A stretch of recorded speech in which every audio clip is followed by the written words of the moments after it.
Hello and welcome to another Comic Book Chronicles.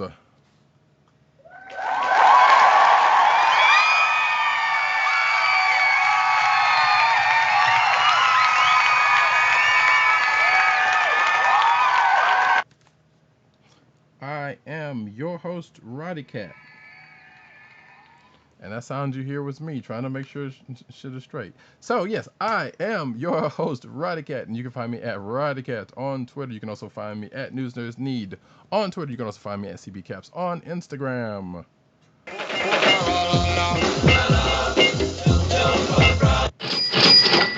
And that sound effect you hear comes from the man, the myth, the legend, our man in Brooklyn, @agent_70N on Twitter and Instagram.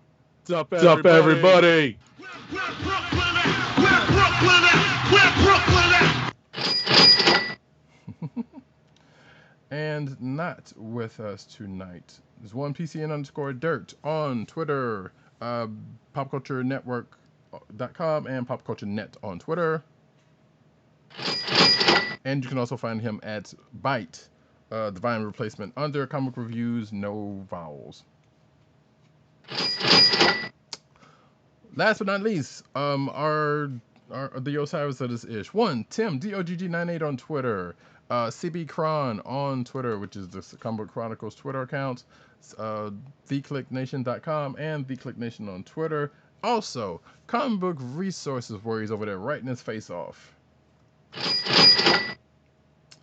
And folks, tonight we have a treat for his face off. Pardon me for that one. But we are going to talk about interesting. We are going to talk about a classic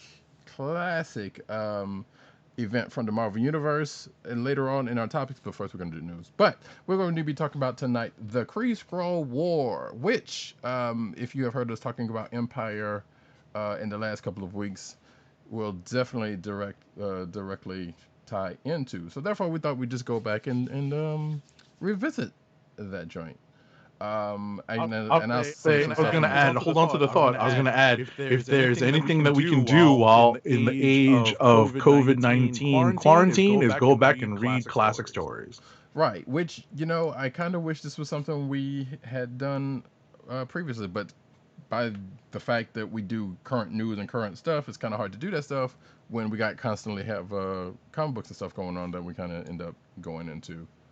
So, you know, but times like this, we do have our treasure editions, but that's kind of a little side note for, you know, for current stuff also. So it's kind of general focus on like movies and television shows with the treasury editions. That is also true. So it's actually kind of good that we got a little bit of, like, new comics is, you know, it's kind of a bummer, but at the same time, it's kind of cool because we get to go back and revisit these events. And actually, we hadn't talked about what we're going to do next week, but we will get to that, and you'll know when we know. And actually, there is a way that if you folks want to, but we will get to that in the news in a second. Which actually, you know what? Let's go ahead and get into the news right now, so we can go ahead and talk about it when we get there. So, just like we do every week when we do the news, we start off with the cinematic news.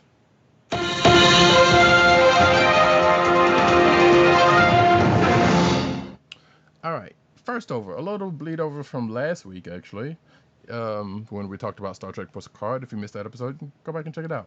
And this is from Digital Spy, apparently, that says, how the Picard finale sets up Star Trek Discovery Season 3.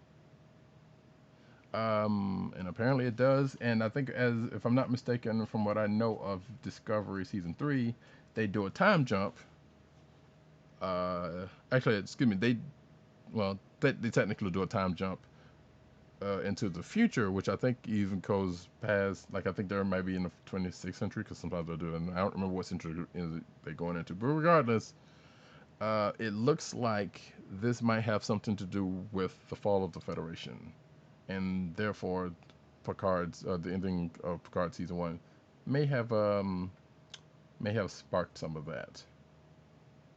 So okay. Yeah, so there's synergy. Now, granted, I have not watched Discovery, so I do know of the fact that they are going to do a time jump, but I haven't watch to see what caused that. So that was kind of what prompted me not to actually read this article fully. Understood.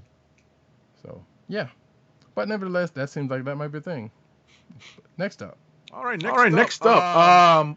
The new animated Ducktales has been expanding its shared Disney animated universe by steadily introducing more and more elements from the OG Disney afternoon block of characters and concepts. One of the biggest cameos yet has been the Quack Pack in the second episode of the show's actually up to the third season. Goofy has a substantial role in the episode, but it's also a very specific version of the character. DuckTales actually quietly makes a goof troop and a Goofy movie canon by directly referencing the conclusion of the film and hinting at what became of Goofy and his son Max. So that's for those Disney fans out there. Interesting indeed. Yeah, I really would like to catch up on this Ducktales because there's a lot of interesting stuff that's come out of it.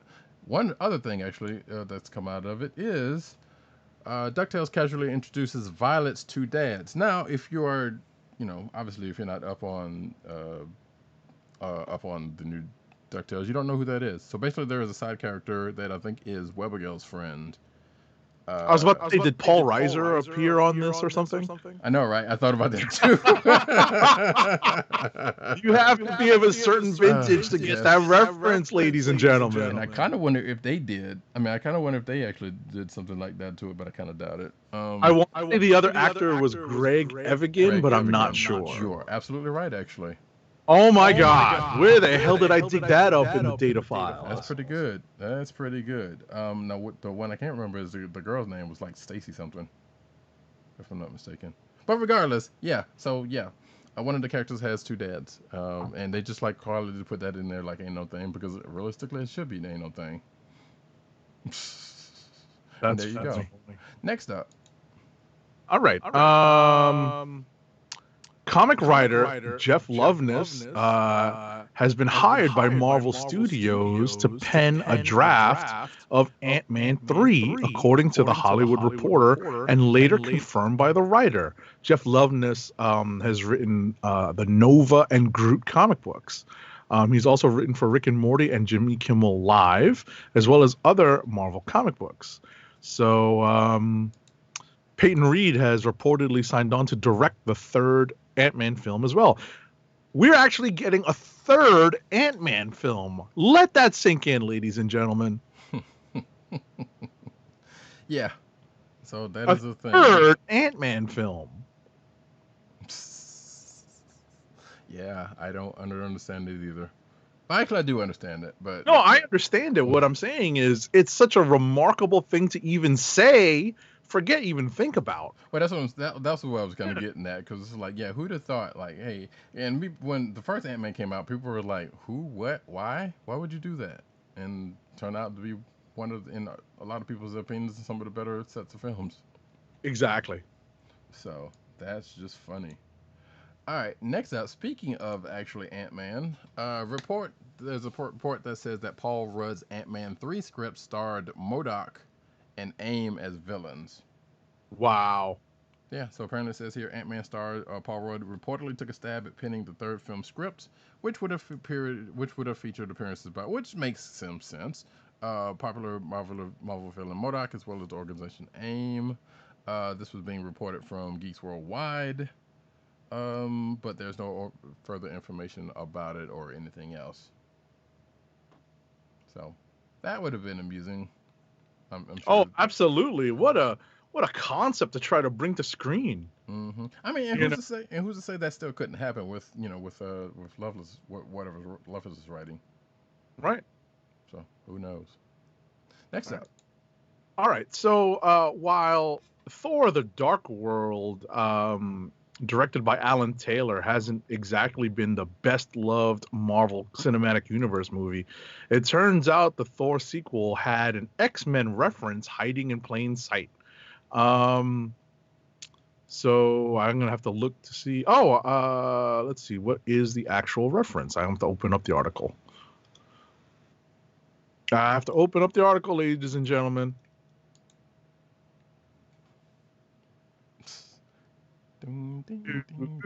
Right, exactly. I'm trying to get the link to open here.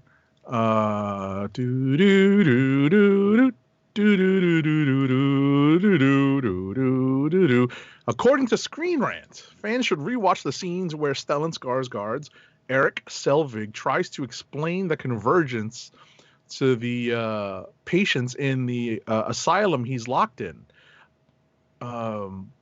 Selvig's chalkboard rambling. This is a scene where Stan Lee appears. Selvig's chalkboard ramblings also mention a phenomenon called the Fault. Those up on their comic book history will know the Fault was the result of a brutal Shi'ar and Kree war that revolved around the villainous of Vulcan. Really? So is that from God Love Man's Kills? It's from.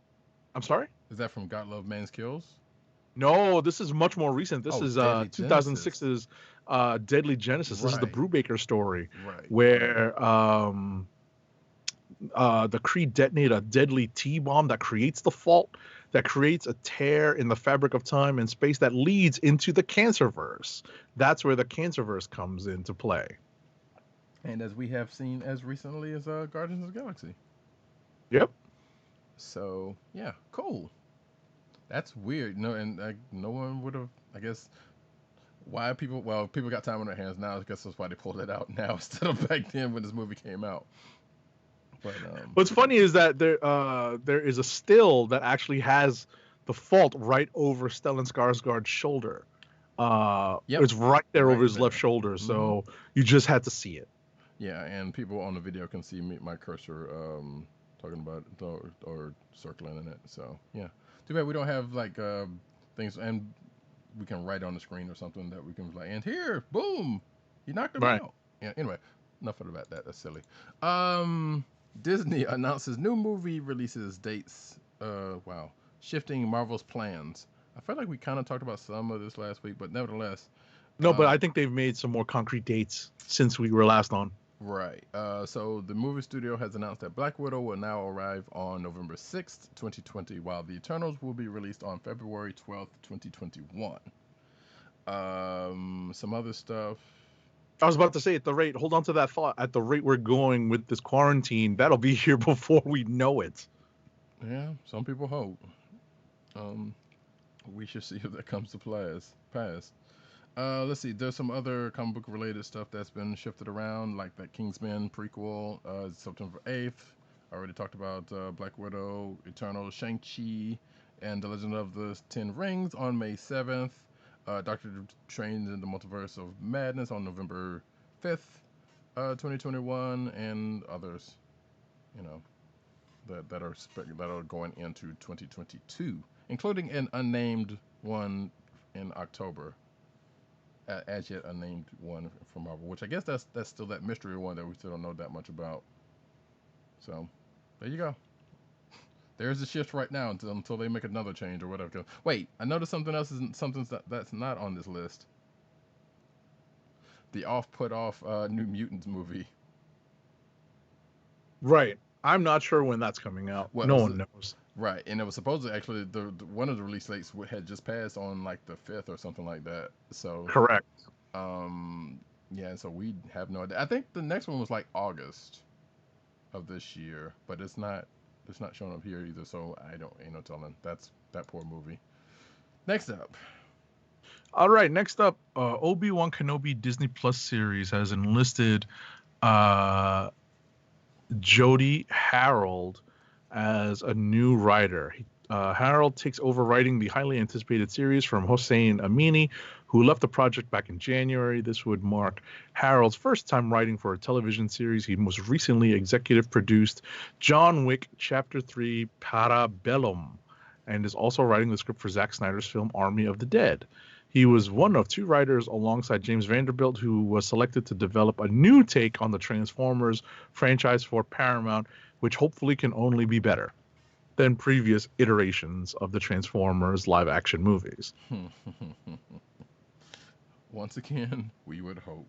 So interesting. So this dude. All right, yeah. Granted, that one piece of cred aside, I'm like, just is basically a newbie Right. that's taking over this. That's interesting. Hollywood still being Hollywood. Next up, James Gunn shares the plots for the never-made Scooby Doo 3 movie, which apparently he was supposed to do. On Twitter, a fan asked Gunn for plot details regarding the canceled Scooby Doo 3. The director replied, the Mystery Inc. gang is hired by a town in Scotland who complained that they're being plagued by monsters, but we discovered throughout the film the monsters are the actual victims, and Scooby and Shaggy have to come to terms with their own prejudice and narrow and it says here, yes, really. So I guess that wasn't a joke. Wow, really? I guess. I can't imagine Shaggy being at all prejudiced. I mean, zoinks. You know. Yeah, I don't know. Again, he says yes. It says here, yes, really. So I don't. I guess even if that was a concern, maybe there's a reason why it hasn't. I don't know. So the fact that there are even two Scooby Doo live action movies is a thing to me, regardless. That's some weird shit. More so than Ant-Man 3 coming. Yes, basically. That's funny. So, anyway, next up. Birds of Prey director Kathy Yan recently broke her silence regarding the film's disappointing box office performance. Speaking with The Hollywood Reporter, Kathy Yan expressed her feelings regarding this and the added pressures of making a female-led comic book movie. Let's see. Yeah, she thinks there were certainly different ways you could interpret the success or lack of success of the movie, but she feels that everyone was pretty quick to jump on a certain angle. Okay. I would agree with that. Because people were basically trashing the movie here before it was in, which is nothing new, but also when it finally came out, even though it actually did relatively decent, I guess. I mean, numbers aside. But yeah, I don't know. I still haven't seen it yet, but we'll get to that at some point. Right. So next up, Barbara Gordon confirmed for DC Universe's Titans season 3. Apparently, Titans season 3 will add a version of Barbara Gordon to its roster, according to Titans director cinematographer Boris Majovsky. Oh shit, it's Mojo. Majovsky. He jumped universes, y'all. Where's Longshot? Anyway, Majowski confirmed the news in a Facebook Live interview with the Canadian Society of Cinematographers, though he didn't specify whether she would appear as Batgirl, Oracle, or simply herself, which I would imagine they'd probably do one of two of those. According to Majowski, Barbara Gordon will debut in the first episode of season 3. Our first episode will have a new character, and it'll be Barbara Gordon, he explains. So, yeah. Next up. In some sad news, young actor Logan Williams, who played the young version of Grant Gustin's Barry Allen on the CW's The Flash, passed away on April 2nd at the tender, young, way too soon age of 16 years old. The news of his passing was broken by Canada's Tri-City News, though the cause of death has not yet been made public. In addition to his role on The Flash, Logan Williams appeared in such television series as When Calls the Heart, Supernatural, and The Whisperers. In addition to the TV movie The Color of Rain, he was nominated for Best Newcomer at the 2015 UBCP/ACTRA Awards. Yeah, that's sad, losing somebody that young. We doesn't necessarily know why, but it kind of really doesn't matter. Yeah. So, condolences go out to his family for that. Absolutely. Next up, HBO to stream 500 hours of free programming for #StayHome box office campaign. So yeah, 500 hours of movies and shows are available to stream from free on HBO's website and HBO Go, and I believe also HBO Now, which I still don't know the difference of. So, and that started actually as the time of this recording, April 3rd, which was a week ago. And it says for a limited time. Cool. What I was going to say is the difference between Go and Now is that Go is for subscribers of the cable package, and so Now is just for standalone HBO streaming on the app. But I thought you could. But I thought subscribers can also use Go. That's the point. That's what I'm saying. People who subscribe, like this idiot that's speaking into the mic right now. This guy right here, I can use Go, but people who just want to subscribe to the streaming app can use Now. Okay, sure. Like that's still a weird distinction, but sure, I get it. But so it's just that you don't have access to it over your cable subscription. But if you've got a Fire Stick or a smart TV, put on your TV. Yeah, I get that, but like I said, it's still a weird distinction. That they don't really clarify, or they didn't clarify all that much. Either way, y'all go ahead out. Either way, stuff's out there for free. Go check it out. Sure. There's the be Wire. Like me and try to watch. Right, you could be like me and finally watch The Sopranos after 19 or almost 20 years of it being out, and look at all of the antiquated technology and stuff that happens in it. But it was popular at one point for a reason, so I'm just getting to it now. It's one of those shows that you have to admit to people that you haven't watched yet, and you get that look of that you have 3 heads on your neck. And I have no shame because I still have yet to see. Well, I have seen at least an episode, but I have not seen that nor The Wire, and I don't care. Wow! I have seen The Wire. I've seen most of Barry. I see that on their list. Right. I have not watched Succession, but that's new. Yeah. And I never. I think I may have seen it. Yeah, I think I may have watched an episode of that also or something. But also, if you don't care for any of those, you can also watch Detective Pikachu or the Lego Movie 2. Pika Pika. Yeah, exactly. Which actually I kind of do want to watch that. There you go. So, yeah. But yeah, there's a list here. I won't go into all of that. You can also watch Veep and True Blood. So, yeah, there you go. And a bunch of other stuff. No real sex, sadly. Next up. Oh, here we go. Fans of Japanese action television series like Ultraman, Kamen Rider, and the Super Sentai shows that were popularized with Power Rangers will soon have a streaming option dedicated to Tokusatsu, or special effects laden live action television called Tokusatsu. But there's also a free alternative, Toei Tokusatsu World Official, a newly launched YouTube channel showcasing vintage Tokusatsu content. This went live on Monday, April 6th, and features some lesser-known Tokusatsu series like Captain Ultra, Space Cop Gavan, Kikader, and Space Iron Man Kyodane.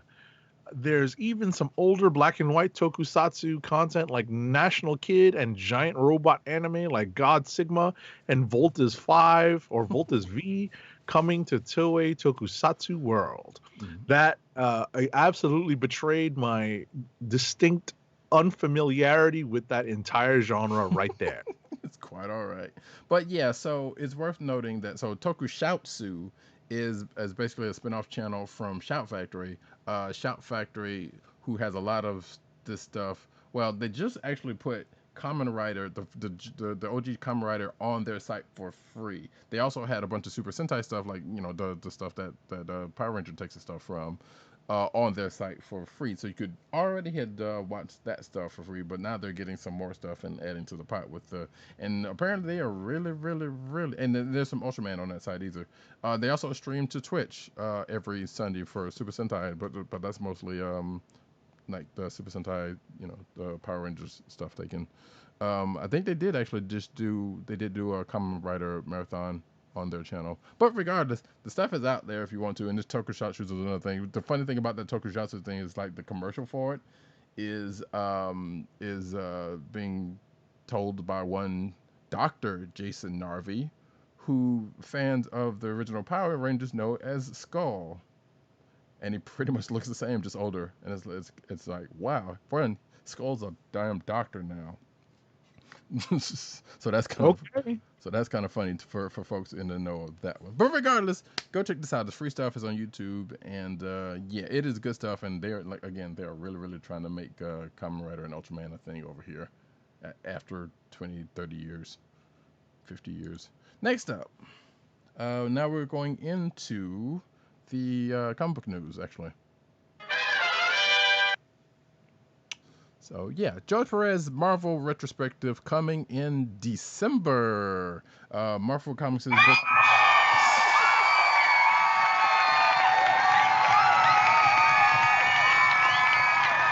Yes, I knew this would make one agent underscore 70 very happy. As a fan of George Perez, as like most of us here on Comic Chronicles Beyond, and people in general, because hell, Perez's art is classic.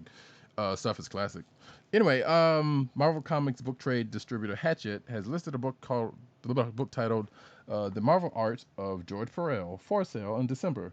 Perez is known for his multiple Avengers runs from the 70s through the 90s. Yep, in which he relaunched the team alongside the writer Kurt Busiek. Excuse me. Perez also penciled the JLL Avengers Marvel DC 2003-04 crossover limited series, and perhaps famously penciled the first part of Marvel's Infinity Gauntlet limited series. That's crazy how long ago that JLA Avengers was. I know, 03, 04? Oh my God. I know, right? That's crazy. Perez announced his retirement from comics in January of 2019. Apparently, we do not know the exact content of the book yet, but there's a description of it on Hachette's website, which I will not go into. Right. I'm excited. Yeah, I'm here. excited. That's cool to have. I mean, you know, as a longtime fan of George Perez, his Avengers work stands out for me because I am a Marvel guy, but I think his seminal work is probably a toss-up between Crisis on Infinite Earths, which I freely admit I still have not worked through. Well, we got something else in the pot. Exactly. Then. I think we're gonna have to drag Matt Wang 97 in on that one because we were chatting the other night. He was freely volunteering himself as a guest, and we may have to drag. That may be something to entice PCN underscore dirt in without having to read too much ahead of time. Maybe just to refresh his recollection if we decide to do Crisis. But yeah, that one would prove difficult to me. I think that would be like his magnum opus in a lot of people's eyes. But for me, I think his true handiwork was the precursor to that, which was the New Teen Titans. Yes. That to me was, I think, the pinnacle of his, storytelling and his artwork. But obviously, I have a soft spot for all of his Marvel stuff. Oh man, his Avengers runs are great. I love them. So yeah, I mean, granted, there was a couple of things in there that was like, but yeah, they're wacky. Yes. That's the thing. It was kind of like. It was kind of a weird time for the Avengers books. All I have to say is Red Ronin caught my eye right away as a kid. I was like, "Ooh, that looks cool." Yes, I still have that issue. So I think I have that one too. I got it as like a 50-cent back issue or something. So it was pretty cool. So, but anyway, moving on, as President Bartlett would ask. What's next? So I'll tell you what's next, Mr. President. Marvel's new Taskmaster. Spoiler alert. I know, right? Marvel's new Taskmaster kills a character and rocks Marvel's espionage world to its core. So this is a spoiler for Jed MacKay's and artist Alessandro Vitti's upcoming Taskmaster limited series that pits the skull-faced mercenary against Marvel's espionage community with life or death stakes. So the character that I'm referring to is not Phil Coulson, but another member of S.H.I.E.L.D. that is part of the MCU cast of characters that was introduced there. I mean, that was not introduced there first, but was introduced in the MCU as a member of S.H.I.E.L.D. So that narrows down the list of characters that I could be referring to. Well, I mean, she was in S.H.I.E.L.D. before then in the comics files, but I get what you're saying, yeah. Right. This was supposed to have been released April 1st, but since we do not know when this is coming out, it's fair to have rung the spoiler bell for that one. Oh yeah, no doubt. And if you're watching the video, you've already been spoiled on who it is because you're watching it. You've seen it right there. And yeah. There it is. So next up, and well, I'm saying there's not really that many people, more people. Like when I said she, that kind of narrows the pot down a good bit, especially with mainstream people. Anyway, Marvel's villains attack in unused Secret Wars cover art. Marvel's Tom Brevoort recently shared some unused covers for the original Secret Wars, aka Marvel's Secret Wars. Marvel Comics' Secret Wars, you know what I'm saying? The original Secret Wars event that highlighted the bad guys. And it says here, in spite of this shortcoming, Secret Wars is still considered one of the most iconic crossover events in comics. I'd agree. Recently, Marvel's executive editor and senior vice president of publishing, Tom Brevoort, shared some unused covers for the series from artist Mike Zeck, which showcases the villain faction of the event. Uploaded onto Brevoort's Twitter, the first cover features the villains charging into battle with several members opening fire. Ooh, yeah, Purdy. I did not see this before. That's pretty cool. Yeah, I didn't either. So I was like, matter of fact, I will just go ahead and let's pop this up here real quick so the other folks on the video can see. Right. And for those who are listening on via podcast, you should definitely check out Tom Brevoort's Twitter to check this out because it really is some pretty stuff. It's great Mike Zeck stuff. Mm-hmm. And this first shot of the villains charging from left to right, it's kind of the polar opposite of the cover to number 1, which has all the heroes charging straight at you. So this is going left to right with all the villains on the villain side in on the Beyonders pre-picked the villains team. Right, and some would argue is like, well, why is Galactus there? He's not necessarily a villain, but he's not heroic either. So he would just kind of, he's basically a force of nature, as he himself has said many times. In fact, some of this stuff, a couple of these art, I feel like they use some of this art for the inside because the first one kind of looks like when the villain did actually attack, and I can't remember what issue that was. Was it 6? I think it says here 6, but it was like them coming towards the camera. When they there's a similar shot, right? There's a similar interior shot. I think it's a splash page at the end of issue number 1. That's probably also true. Yeah, I'm pretty sure it's at the end of issue number 1 because the villains are the first ones to find the alien technology and the alien bases. They're the first to set up their alien base, so they obtain some powerful alien weaponry and they initiate their attack on the heroic forces who are still organizing themselves. Mm-hmm. And folks, I read Secret Wars number 1 countless times. And folks, if you haven't recognized what that suggests, yes, we will probably end up reading Secret Wars again during this. That's on the list. Yes, that is absolutely on the list. So moving right along, though, you could go check that out on Brevoort, and you could check out Brevoort's Twitter and something that there's trip sometimes. Marvel still hasn't really resurrected the most famous dead mutant, which I feel like that's not true, according to this article. I feel like they did it quietly. I don't know. Anyway, well, I read this article, and essentially what they say is that this character may have been resurrected, but without any sort of grand reintroduction. Right. Because I feel like I have seen him recently. Well, I mean, I have recently. Ring the spoiler bell? Sure, run it. We are talking about the character of Thunderbird, aka John Proudstar. Right, not the Indian of Asian descent Thunderbird. Mm-hmm. So, and I know that, yeah, and then it goes into the introduction, his introduction and his history of. I dare say there was a running joke that was like, yeah, I think Thunderbird has died probably the most out of any X-Men, including Jean Grey. But whether those numbers actually bear out the case, we don't, So, But yeah, like I said, I feel like I've seen him recently, and I don't know. I may be blurring the fact that there was there was you know, there was somebody that was his kin or somebody that showed up or something. But yeah, there you go. That article's out there if you want to check that out. Next up. All right, next up, guess what? If you are behind on your X-Men reading, Dawn of X Rises on Marvel Unlimited. So now that Hoxpox, I think, has hit, all of it has hit Marvel Unlimited, yeah.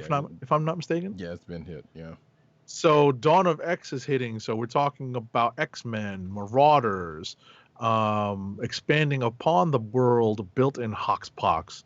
So access to Marvel Unlimited for a lot of this stuff, and some of the now classic Marvel comics that are being featured is going to be free on Marvel Unlimited for 1 month until Monday, May 4th. So what better way to spend your quarantine time? Yes, that's one. That's definitely one way. And speaking of, actually, going further off of that point, Marvel Unlimited announces free month of digital comics. So yeah, Marvel Unlimited is offering free access to its site from April 2nd to May 4th. At the time of this recording, it is the 9th. So jump on that if you feel so inclined. Allowing fans digital access to multiple titles and classic runs such as the Kree-Skrull War that we are going to talk about in a few short minutes.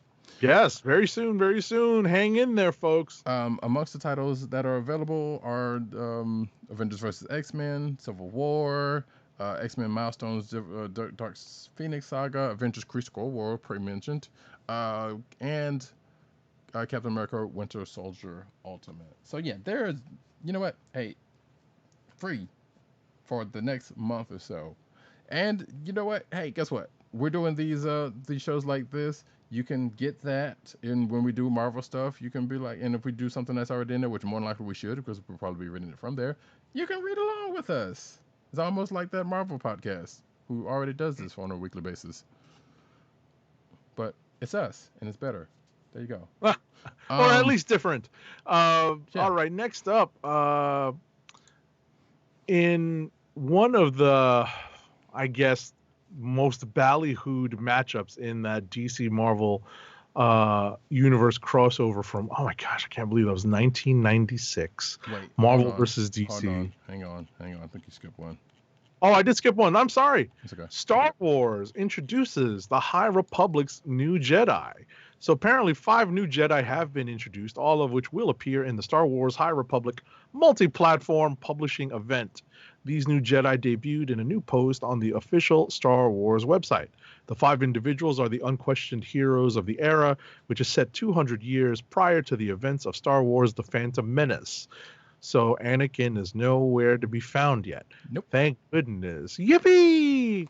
According to Lucasfilm Publishing creative director Michael Siglain, this is a hopeful, optimistic time when the Jedi are good and noble. Which means something's about to come along like the dark side and destroy it, as tends to happen every other millennium. Of course. So yeah, if you're watching the video, you can see the concept art for said Jedi, including this beautifully rendered black lady right here with the double sabers, and this lady here, whose race I can't tell right about now, but that's fine. The Wookiee one is not in this. I don't know why. Is it Twi'lek? That's not Twi'lek.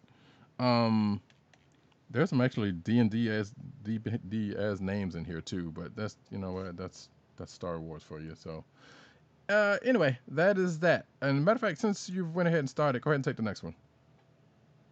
All right. As I was saying earlier, one of the more ballyhooed matchups in the Marvel versus DC crossover from 1996 was Superman versus the Hulk. And the fan vote had, minor spoiler alert for a book that was published in 1996, Superman emerging victorious over the Hulk. But Tom Brevoort tweeted out unused artwork from artist Claudio Castellini that had the Hulk emerging victorious over Superman. So basically, This was the whatchamacallit, the backup store, right. the backup art. Right.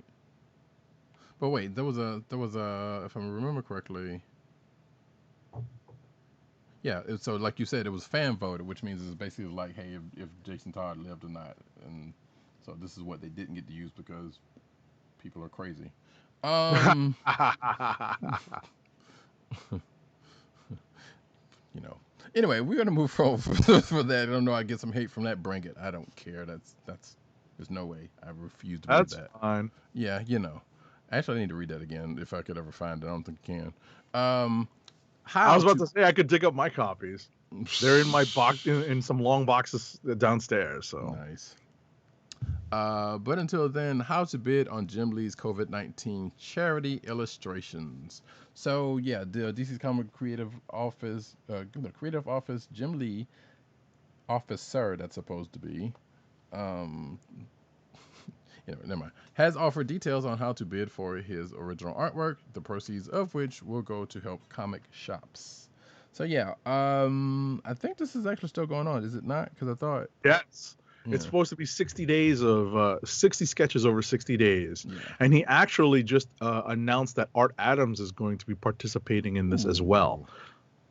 Nice. That'll be dope. So yeah, you can see, you can go to Jim Lee's Instagram and check out some of the stuff that is being, actually all the stuff I would imagine is being auctioned off to this. So that's great.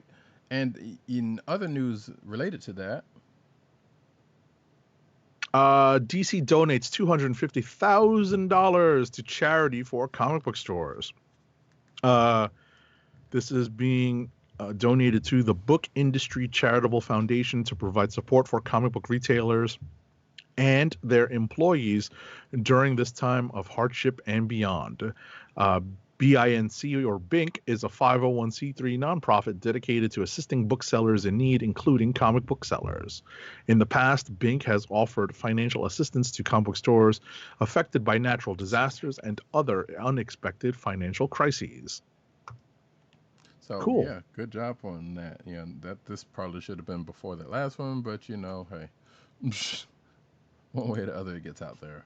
DC 1935 to 2014 complete collection, the Sotheby's catalog. So Sotheby's Auction House announced the private sale of DC Complete, the Ian Levine collection on Monday, this past Monday, April 1st, apparently. Which I honestly thought was an April Fool's Day joke. Okay. Because obviously, you can't really trust that much coming out of the first. I'm still actually not convinced, but nevertheless, here we are. It is a collection that. Oh, hang on, back up. It is an offering of every comic book published by DC from 1935 to 2014, totaling over 40,000 issues. Including complete runs of Superman, Batman, Action Comics, and Detective Comics through 2014. If this indeed does end up being a hoax, then, hey, I will tell you I have had my intrepidations. But I still put it in the news section. That's impressive. Yeah. So if this wow, that's got to go for a grip. Yep. So yeah, the collection is available now and is on view at Sotheby's, and yeah, there it is. So you can go check it out. Price available upon request. And you know what they say about that. If you got asked about the price, you can't afford it. That's funny. Next up. You want to take this one? Sure, I'll trade you this one because I know you're a fan of this White Knight concept and comic book series. Sure, why not? Except for this doesn't have anything to do with that. But the creator of, and that is Shaun Murphy reveals concept art for upcoming creator-owned book. So yeah, Batman, Curse of the White Knight writer artist Shaun Gordon Murphy has revealed several pieces of concept art for a planned creator-owned series. The untitled series star a team of misfits from different genres, and plans to release it as an 88-page original graphic novel. Murphy intends to debut the series with an Indiegogo campaign. He has crowdfunded several projects in the past. And if you're watching the video version of this, you can see the concept art that is off of his Instagram. So that's cool. It still doesn't say, it doesn't necessarily say here what it is, but it doesn't have a title yet, and it's probably on the Kickstarter or on the Indiegogo page. So you can go find that and check that out through his Instagram. Okay, I just wanted to put in an addendum to the Jim Lee COVID-19 charity illustration story. I just hit up the eBay page and searched for Jim Lee charity and found the original sketch of Batman Red Rain by Jim Lee. It's 9x12, black and white. The bidding, there's 45 bids on it. It is now up to $10,550. Wow. That's crazy. It is a nice sketch. He did a Doomsday that's still up there. It's at $4,750. That's $4,750. There is an original sketch of Batman Beyond from Arkham Knight that is up there for $6,700. So if you have that kind of spare cash to help out this charitable cause, please consider bidding. Yeah.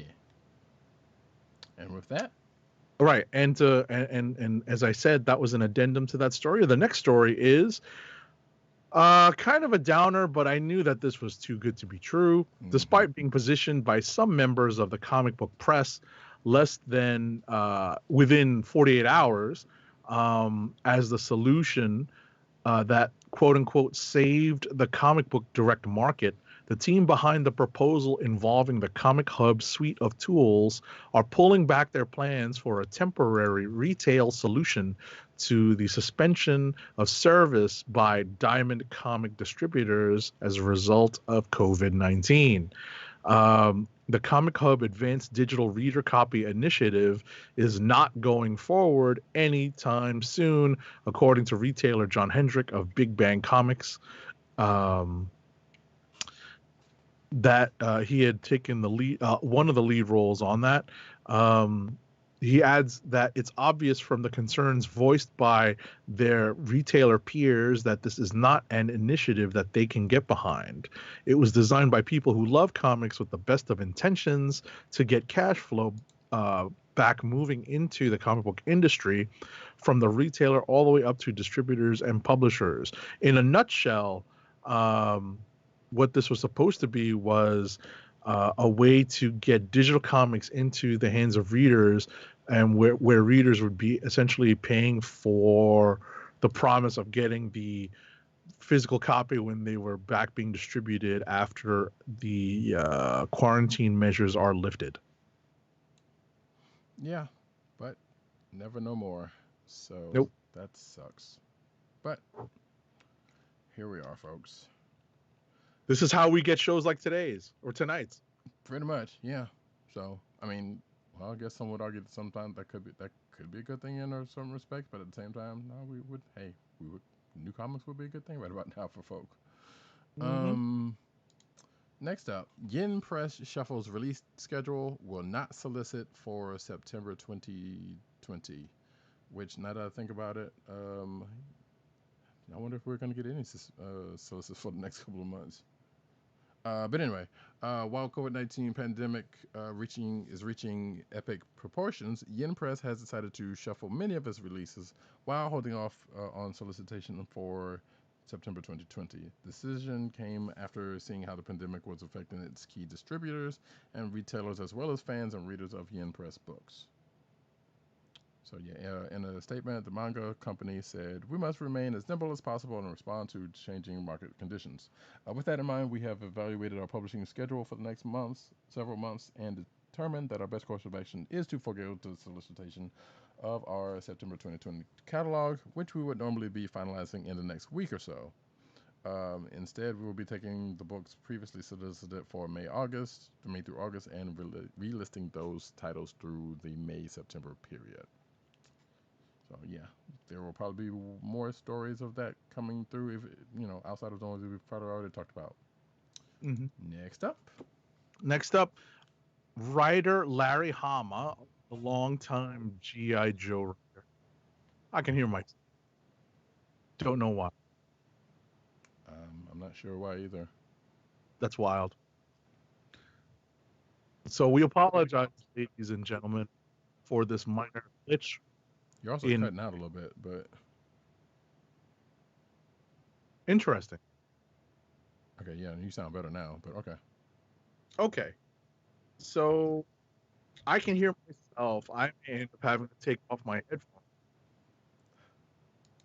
Writer Larry Hama has revealed that IDW Publishing has told him to suspend any current writing work on his long G.I. A Real American Hero series.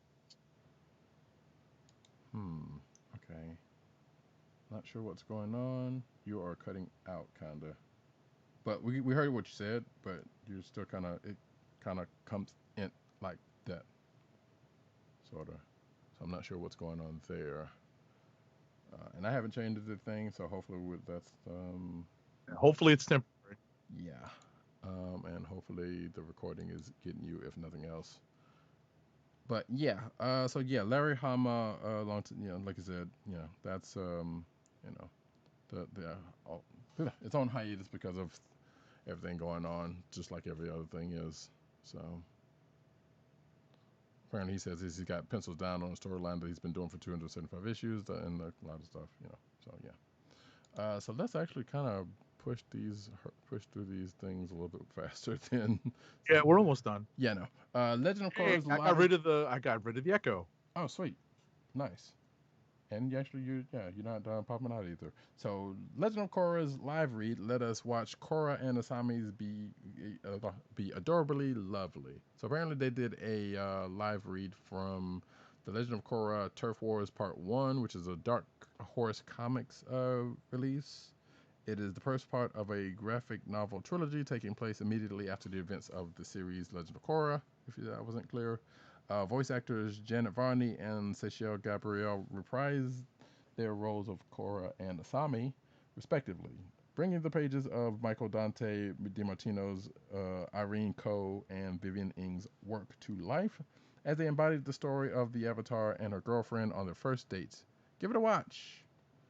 So yeah, I think there might be an excerpt that is right here on the article itself. You can go check that out. And it looks like Dark Horse has shared the excerpt from the reading as a free download for folks to read along with the actors. So that's cool. Next up. All right. So, my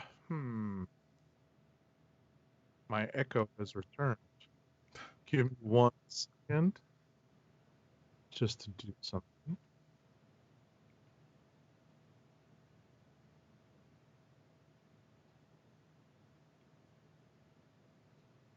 One second.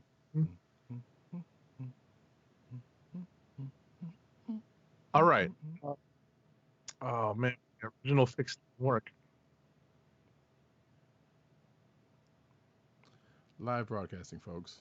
Yep, that's it. That is it. All right. Oh wow. None of this is.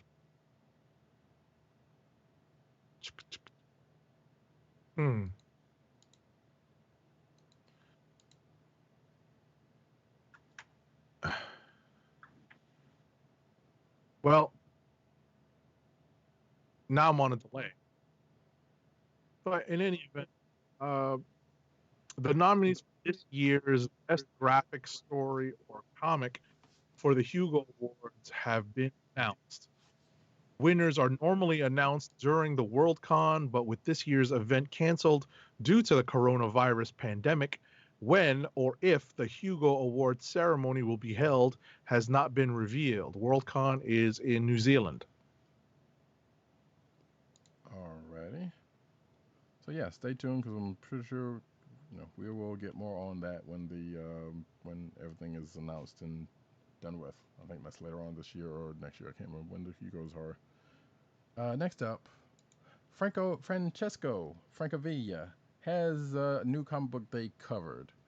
With most publishers foregoing new releases amid the ongoing coronavirus pandemic due to Diamond Comics distributors' current closure, many fans are jonesing for new comics for the second Wednesday in a row, and writer-artist Francesco Francesco has them covered.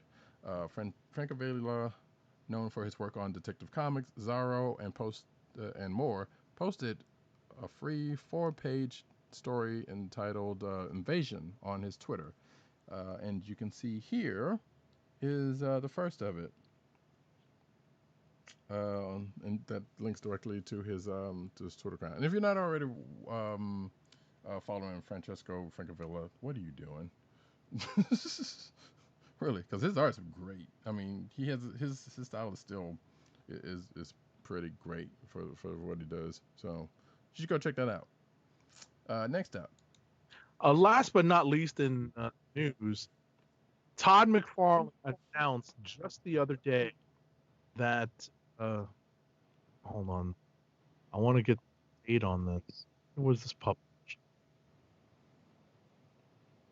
This literally published like within the last 2 days. I'm talking about April 7th or 8th. Mm-hmm. So when McFarlane announced this, it's for a remastered original Spawn action figure and comic remastered. If you pledge $40, you get a classic Spawn that is a 7-inch scale Spawn as opposed to I think the 5.5-inch that the original Spawn was, or 5-inch scale.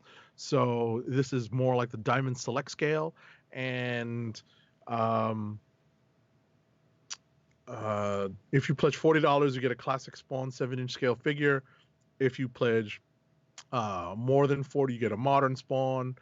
You can get an artist proof Spawn. If you do 80, you can get an autographed classic Spawn or autographed modern Spawn or whatever with an autograph from Todd McFarlane himself. And if you choose to buy the 3-pack, you can get extra heads. This is all the stuff that action figure people love.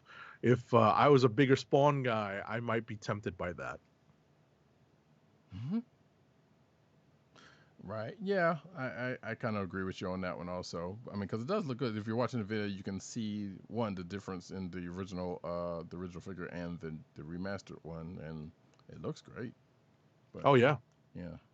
And this is just prototype stuff, so Mm-hmm. we haven't even gotten to anything final. And what's funny is that the original goal was 100,000. They're up to 916,000. Right. So they're definitely going to be plenty of people ordering this. Yep. So yeah, and you too can get in on that. So go seek that out. Yeah, it's over there on Kickstarter. Yes, exactly. So, and if you're watching the video, you can see exactly what to search for. So, and I'm pretty sure if you follow Todd McFarlane, he's been talking about it on his Twitter. So yeah, there you go. And with that, I watched the video. It's pretty, he's pretty excited about it, and I kind of like that he's, that this is something that he would do, because obviously he dove into the toy market fairly early on. So it's pretty cool that he would bring back one of the, the launch product really of his entire toy line. Right, I was about to say. Do it, right, and redo it now in a more modern take. Mm-hmm. So hey, good on him. Yep, I kind of also wonder, is like, I feel like, I don't know the man like that. It's like I kind of feel like it makes sense all the way around, but it's also like, you know what? That original figure, he probably saw that original figure on the shelf. It's like, you know what? We can do that better. Of course. Like, yeah, Growing Pains, what it was, and like you show a proof of concept from stuff he did then to now type of situation, type of thing, and it's like, you know what? Yeah, so this is a pretty good excuse to remaster it, I mean, I'm not that big a fan of the DC figures that McFarlane Toys recently did, having obtained the DC license. But at the same time, I've only seen them in packaging. I have not actually handled them. So I would like to, quote unquote, play with them for a little while to see, if they are worth getting. But, just based off of looks alone, I had to pass. Mm-hmm. I've had the opportunity to buy every single one of the modern ones and the animated series ones, and I let those opportunities pass because I just wasn't that enthusiastic about them. Fair enough. So, but hopefully the Spawn, because it's not, it's not meant to supplant the DC Universe style of figure. Mm-hmm. The actual DC Universe figures that actually probably closely resembled Marvel Legends designs. These are a little bit more stylistic than that. So, the McFarlane designs are a little bit more stylistic. So, and they're bigger scale. They're the 7-inch scale, not the 6-inch scale. So, I'd like to talk to some collectors, see if anyone picked those up, and see how they compare. And surely we know enough of them to be able to find someone. Sure. And with that, folks, we are at the end of the news section. Before we get into our topic of the night, we are going to do an ad read. Our first ad read of the night. This is a favorite for a quarantine, for our time of quarantine during COVID-19, which is Wink, the personalized wine club. Wink is a world of wine delivered right to your door. From rosé to Cabernet to Torrontés, Wink has over 100 styles of wine to discover. Ever try an orange wine? Wink connects you to a world of exclusive wines tailored to your tastes and delivered directly to your door. Wink delivers 4 bottles of wine to you every month with free shipping. You can pick your own bottles or let Wink choose and match to your taste. It doesn't cost a thing to become a member, and you can skip or cancel anytime. And now the listeners of the Comic Book Chronicles can enjoy an exclusive discount of $20 off your first order. To place your first order with $20 off and to help keep our show free for you, go to our network website at cspn.us/WINC. That's cspn.us/WINC. Wink Wines through CSPN. Do it today. And now, folks, we get into the topic that we have for tonight, and that is the Kree-Skrull War from 1971. And I would like to say, before we go into this, little caveat here. This is from 1971. Therefore, the language used in this event, if you plan on reading along, or actually plan on reading this after this or whenever, is different. It's a different time. It's a little problematic. We should go ahead and say that. I would dare say not even a little problematic, but considering other things that are worse, no, this is So just bear that in mind if you plan on reading this. We probably won't go into all of the problematic stuff that's in here because it kind of tells on itself. Right. I mean, there's multiple issues that have it. What we are discussing is a storyline that essentially starts in Avengers number 89, published on or about June 10th of 1971, and spans through Avengers issues number 90, 91, 92, 93, 94, 95, 96, 97, and most of, or at least part of, issue number 98. So that is 9 issues worth of books. So bear with us as we make our way through this seminal story. This is something that we were joking about earlier, either on the air or just prior to going on the air, that the Kree-Skrull War was something I had only ever read about in the OHOTMU, otherwise known as the official handbook of the Marvel Universe, and had seen little clips of art that were lifted from the storyline and put into the handbook for reference. And so many characters had parts to play in the story. And if you read their bios, you would see, you would learn about this particular storyline.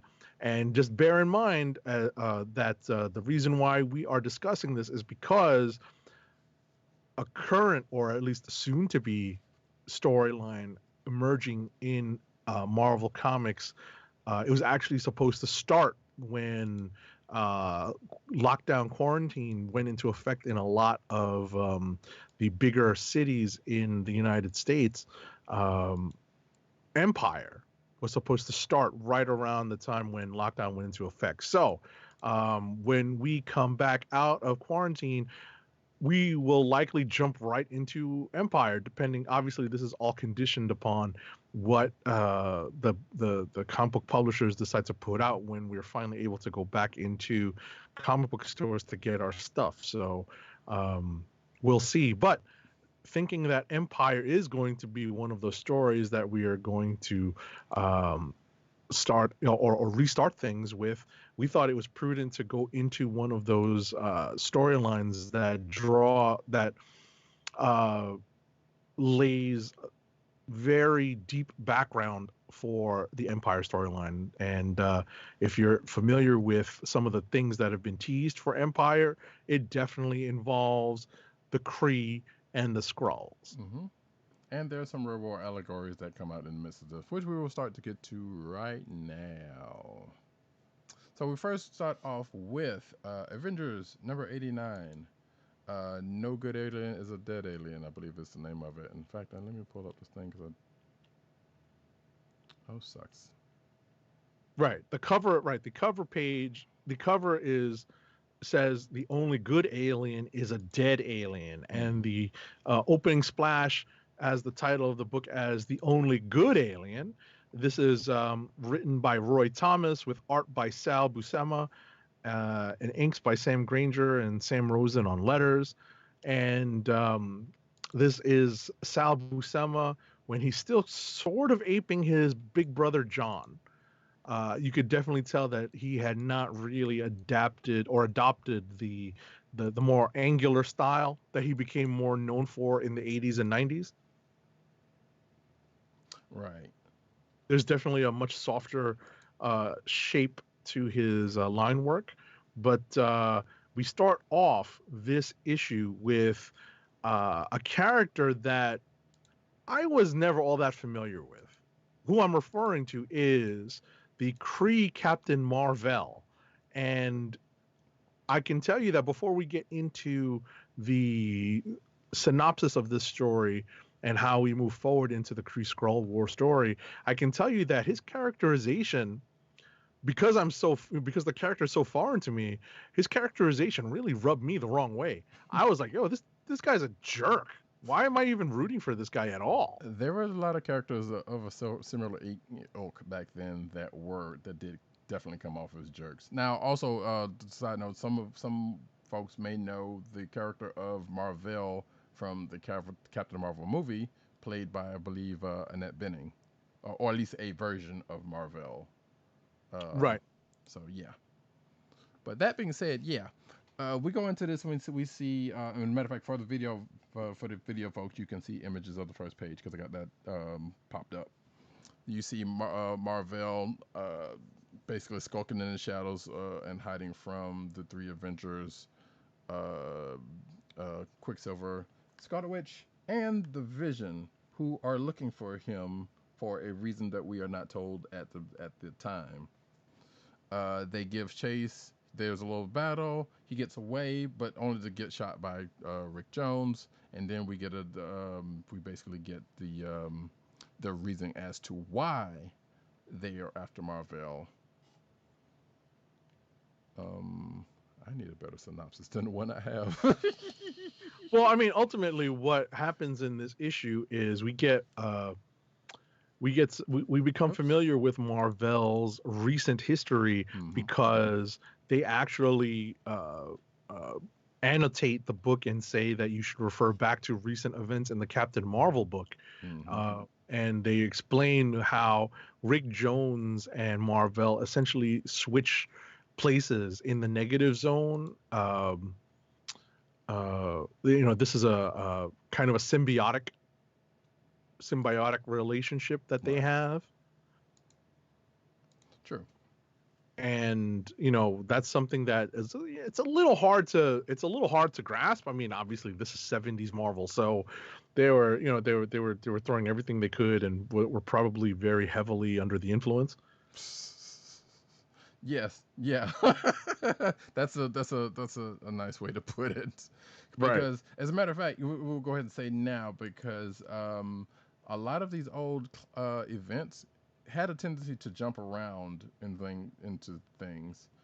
like because as you will see in the next issue, it's like, what in the world does this have to do with what happened in the last issue? Not much, except for some, except for, well, I think in certain issues, not much. A couple of issues specifically, not much, but there are some that are either tangentially or directly, but it just kind of takes a while to get to that point. Right. Remember, this is pre-event comic book storytelling. Right. So this is something, if there was ever a slow burn event, this is one of them. Yes. And in certain cases, like I was talking to Agent 7 beforehand, there are times, and just like he said earlier, where the issue before and or after the event may still have lay some stuff down that has to do with the event. In this case, the book before does not, but after when it kind of does. So yeah. Right. Anyway. I mean, just to wrap, I was about to say, just to wrap the Captain Marvel, Rick Jones stuff in this issue, we basically kind of cancel out the exchanging of places in this issue, where they are able to bring back bring both Marvel and Rick Jones out of the negative zone and into the positive zone, into the into Earth's dimension. Mm-hmm. And in the process they repel a potential invasion from who else is in the negative zone but a nihilist. Mm-hmm. So that's essentially the crux of this issue. Who will come back at later issues, at a later issue, and for one reason or another. So yeah, that's basically the gist of this one. But also, we do have something at the end. I was about to say, don't forget what happens at the end, because this is really what wraps into the Kree-Skrull War. Yes, because if I'm not mistaken, hold on a second, let me get back. Matter of fact, I'm going to get to that page right now while you tell the folks that. Right. So at the end, what we see is a plan hatched by none other than Ronan the Accuser. He the loser of the dance battle at the end of the first Guardians of the Galaxy movie. So. What are you doing? Dance off, bro. So he is usurping the power of the Kree Supreme Intelligence. Here it's called the Intelligence Supreme. I'm like, oh my gosh, this is old. Right. Although in later issues he does go by Supreme Intelligence, or he is called the Supreme Intelligence. It just so happened that, and a lot of things, as much as other things in these classic books, some things kind of get flip-flopped around and kind of loosey-goosey back then. Right. And it's kind of cool that you see the return of the Kree Sentry. Now you understand why the Kree Sentry was the Build-A-Figure in the Captain Marvel Legends wave that supported the movie. I don't know anyone who actually built the Kree Sentry, but anyway, so that the Sentry appears at the end of this issue, sent on a mission by Ronan to go after Marvel, who is still not up to speed after being pulled out of the negative zone. Mm-hmm. Yeah, and part of his expulsion out of the negative zone, meaning he doesn't have some of the same powers that he did pre that, because when he was exchanged with Rick Jones, he could only stay on Earth for like 3 hours. He had the Nega Bands with him, not the Nega Bands, but he had I guess there were the Nega Bands, and he could fly, which he cannot do now. But he's still strong, and he still has his. I keep wanting to call it the Unibeam, and that's totally not right. It is the Unibeam. Wait, is it? It is. It's the Unibeam. Every time he says it, I think of Iron Man in Marvel vs. Capcom. Exactly, and it's like Unibeam. But anyway, every time he says it, And you will hear that again because it'll come up, and we'll have some of the stuff in the notes. Anyway, so yeah, that is the end of issue 89. We go into issue 90. Let me pull up the cover here. And the cover says Judgment Day. And you see a fallen wasp and an ape-like figure and our hero of Avengers, which, by the way, I guess we should go ahead and say this off the bat. So the team of the Avengers at this time, which granted that cover box art, if you're watching the video, is a little misleading. Definitely. Consists of Vision, Scarlet Witch, Quicksilver, and Hawkeye, aka, this is Goliath, but it's Clint Barton. Right. Who took Hank Pym's growth serum for months prior to this, and as you can see, that's going to come in during the end, at the end during this this particular event. But nevertheless, it was a change of character for Hawkeye. Right. But they are so the main this characters. next issue, right? This issue number what is it? 90 now. 90. This issue number 90 is titled Judgment Day. It's written again by Roy Thomas and again with art by Sal Buscema. Yep. And here we basically have our Fab Four. Again, after the events of last issue, you know, we see the Kree Sentry come about. Who's after Marvel? Also, we totally forgot the one thing at the last issue. So the reason why they were going after Marvel at the last issue is because he had been exposed to radiation, and they were fearful that he was going to cause a major explosion, and so they were the Avengers, mind you, without telling him this, you know, were going after him to subdue him so that they could siphon off the radiation of it, which they do with the help of the Vision. Who got weakened from it, and also Marvel got weakened from it. Thus enters the Sentry in this issue, who is after Marvel, and ends up getting him after a confrontation with the Avengers. It basically ends up takes him. Rick Jones is also there. Yeah, that's something I wanted to add. Rick Jones is conspicuous in these issues. Oh yeah. But then there's a reason why he's around at the end. We won't spoil it till we get there. Which has never made sense to me. Well, it never made sense to me in the original reading, but yeah, we'll get to that. But you can see it in fun reflection. Anyway, so yeah, and you see the fight between between the Avengers and Marvel, and then the Sentry's like, hey, you know. Basically, the Sentry ends up getting them and says, hey, we're going to enact this plan. And Marvel's like, nope, don't do it. Don't do it. You know, kill me. Just don't do it. Because whatever this plan is something really, really terrible. But then the Sentry gets some new plans because he's working for, and as we have said from the last issue, he's working for Ronan the Accuser. He gets new orders and whisks away with Marvel, leading the Avengers to give chase. But first, they meet up with one, because they are at Cape Canaveral. They meet up with one pre-Miss Marvel, Cap Carol Danvers. Not Captain Marvel, Miss Marvel. So some of y'all don't know she was Miss Marvel before she was Captain Marvel. It was before she was binary, before she was Warbird. Yes, yeah, and as a matter of fact, so this issue takes place after she gets bombarded with the Cyclomicrotron, but before she ends up becoming Miss Marvel. And she was a notable person in Captain Marvel's series, the original Captain Marvel series, who is Marvel here, by the way.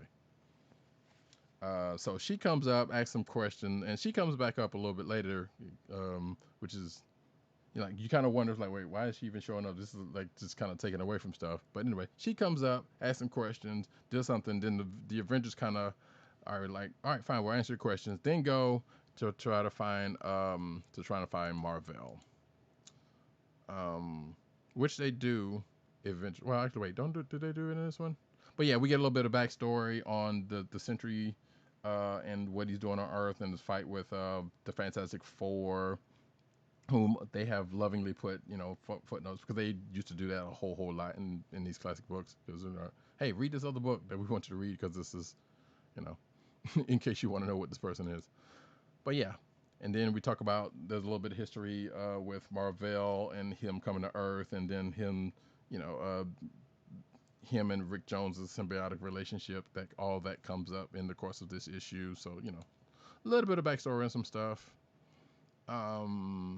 Right. We also get a really funky design for a Quinjet in this. Yes. I was like, whoa, I have never seen this Quinjet design before. I need to read some of the early stuff. Yeah, before they settled on the familiar A shape of the Quinjet. Yeah, they definitely had a couple of things. As a matter of fact, if you're watching the video, you can see it said in that the bottom two panels. Right. Right. So once we get this little bit of backstory and basically helping readers who don't read the Captain Marvel book get up to speed with Captain Marvel's history. Mm-hmm. That's essentially what, like the first like 5-6 pages of this book are. Mm-hmm. Or at least the previous 5 or 6 pages. We get to what seems like a side mission. Right, they just do a total shift change. It was like, okay, we got all of this, and next thing you know, the Avengers are off to help original Avenger Janet Van Dyne, aka the Wasp, when her and so previous to this, her and Hank Pym, who was going by Yellow Jacket at the time, had to leave of absence for the Avengers. None of that really matters all that much, but it kind of does come up in the course of the event. They go off to help Janet, who was investigating something with her and Hank disappears during the course of this. And again, some problematic thing happens in the course of that, because as Janet is explaining what happened to her and Hank, he does something that I'm sure Marvel editors will probably try to gloss over again, like they have with Hank Pym's abusive problems. And the fact that he smacks her, knocks her out, and then sends the dragonfly basically to get away while he goes to investigate what was going on with what we end up finding out to be, which I'll go ahead and say, be a Kree base and plot to do something to the Earth. Right, and that's how this sort of relates to the Kree-Skrull War. Mm-hmm. So we again find the Sentry and Ronan hanging out in what is this, the Arctic Circle? Yes. And what their big plan is to devolve humanity, to a point where they're just walking monstrosities, and they want to ring the death knell of the human race. And they have created some technology to basically turn back time. Hello, Cher. Essentially, they're called Evo rays. They're not Mitsubishi Evo cars, but Evo rays, which hurl back all life along an evolutionary path to the state in which the Kree first found them centuries ago. Right. So they're basically de-evolving humans so they could basically retake over the planet again. Which we will come to find out that there are some other Kree involved folks that end up coming up in this storyline for reasons upon reasons. And with that, let me see. So yeah, all that happens. The Avengers pretty much deal with that. They save Hank Pym. I believe Marvel and the Sentry takes off again, if I'm not mistaken. Hold on a second. Well, are we jumping into the next issue already? Because we end issue 90 with we find out what actually happened to Hank Pym. Right. So we find out that he has been devolved into like pre-caveman status. So that's where we end issue number 90 with. Well, yes. Oh yeah, that's right. Because he was still in that state going into I forgot this was a two-parter. Right. So yeah. So after the fight, and also Goliath, aka Clint Barton, had been brainwashed and working with the Sentry. So right. Going into the next issue, which is issue 91. Right. It's titled "Take One Giant Step Backward." Again, written by Roy Thomas with art by Sal Buscema. Mm-hmm. And as I pull up there we go. As I pull up the cover, you see that there. You see the Sentry and Goliath going against the rest of the Avengers, while Marvel is hemmed up.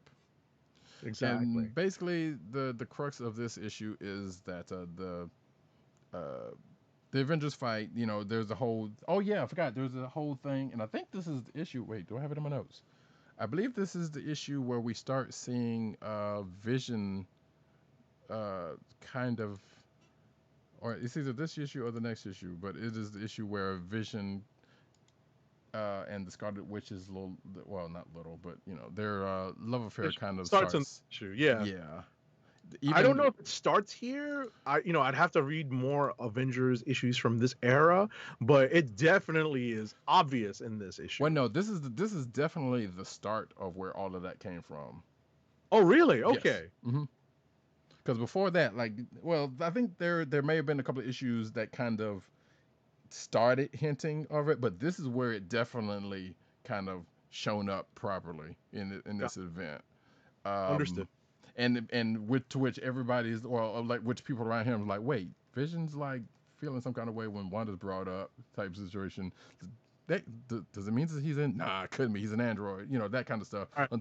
And I think it comes out like after this event, if I'm not mistaken, that it really kind of blossoms, and obviously Pietro being a dick about it, and well, that's actually some of that's in here. Regardless, so yeah, we get the status of Hank Pym in his Neanderthal form, and what he does with Jan kind of takes her away, which honestly could be, you know, how they treated women in this time, Right. or previous time anyway. And the fight between them and the Avengers, and that ends up, I believe, coming to a close during the course of this, by one way, shape, or form. Goliath gets taken out by Vision, you know, because Vision has the power of density shifting, which so he takes out Goliath with that. And there was a conversation between he and Quicksilver about why he wasn't fighting before now, and that came out after things happened. And you know, like I said, there was a whole lot of, and these issues have a whole lot of exposition in them. I am a fan of it because I kind of enjoy it, but at the same time, reading with now eyes, it's like, yeah, I can see where people can, I can see why people can be a little um, upset by Well, it. I don't want to say. Jeez, my audio has gone wacky. Mm-mm. But in any event, it's not necessarily that it's difficult to read. There's just a lot to read. Right. There's Oh, just no. a lot of words on every page. I'll give you an example. The page on which we're actually introduced to the current status of the Kree-Skrull conflict. Mm-hmm. There's 2, 3, 4, 5 panels on a page, and I don't want to count the words because So, there's that many on there. so, and again, like I said earlier, this is nothing new to comics of the same era, because they use a lot of exposition and a lot of flowery text in a lot of cases. So it's like, so new readers reading this is like, wow, that's weird. Also, in this issue, like we did say, so yeah, this is absolutely where Wanda and Vision's thing kind of started. Even as you see in this video, they almost kiss. Mm-hmm.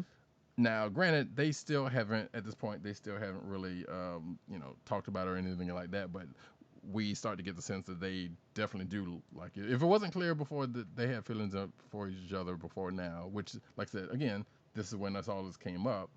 You kind of get that sense now. It's just that it starts to, from here on, it starts to kind of blossom, as it were. Sure. So yeah. Anyway, to finish out the issue, like I said, the fight ends. We get a whole lot more, a little bit more about the evolved Hank Pym and what he does during the course of this. Um, I don't know. It's a whole bunch of other stuff, but basically the fight's over. The Avengers Right. won, and What I was gonna add is hold that thought. What I was referencing is the I guess the rekindling of the war between the Kree and the Skrull, and that's what causes Ronan to retreat. He flees basically to go to the aid of the rest of the Kree Empire, right, and leaves the Sentry by itself, and things go poorly for the Sentry. yep. As we see in this page right here, that you're seeing on the video. So yeah, Ronan bugs out before that, and this is when we see what's going on with. This is when we get to the thick of the stuff that is going on in the Kree-Skrull War. Ronan bugs out, leaving the Sentry. That's pretty much that. Avengers go home, and everybody gets de-evolved. This also starts out a set of events to which we find out next issue, because Hank Pym was not the only one that was de-evolved. There were like these 3 scientists that was also there, and they got de-evolved in the process. So what we find out next issue, which I guess we will go ahead and go into. Right. They prove to be consequential in the story that follows. Mm-hmm. So in the next issue, issue number 92, the title is All Things Must End, and it's written by Roy Thomas and again drawn by Sal Buscema. Mm-hmm. As you see the cover of said issue, which will bring about something that happens later on in the story. And where are my notes? Oh shoot! Right. I mean, I was about to say I'll get things started. The issue opens with the Vision, the Scarlet Witch, and Quicksilver basically looking to get some R&R after coming back from the Arctic Circle, and Jarvis comes in and says, "Hey, you guys need to read the paper." That shows you what time and place this was. You guys need to read the paper. In the Daily Bugle, the headline is Alien Plot to Conquer Earth Disclosed. And guess who spilled the beans?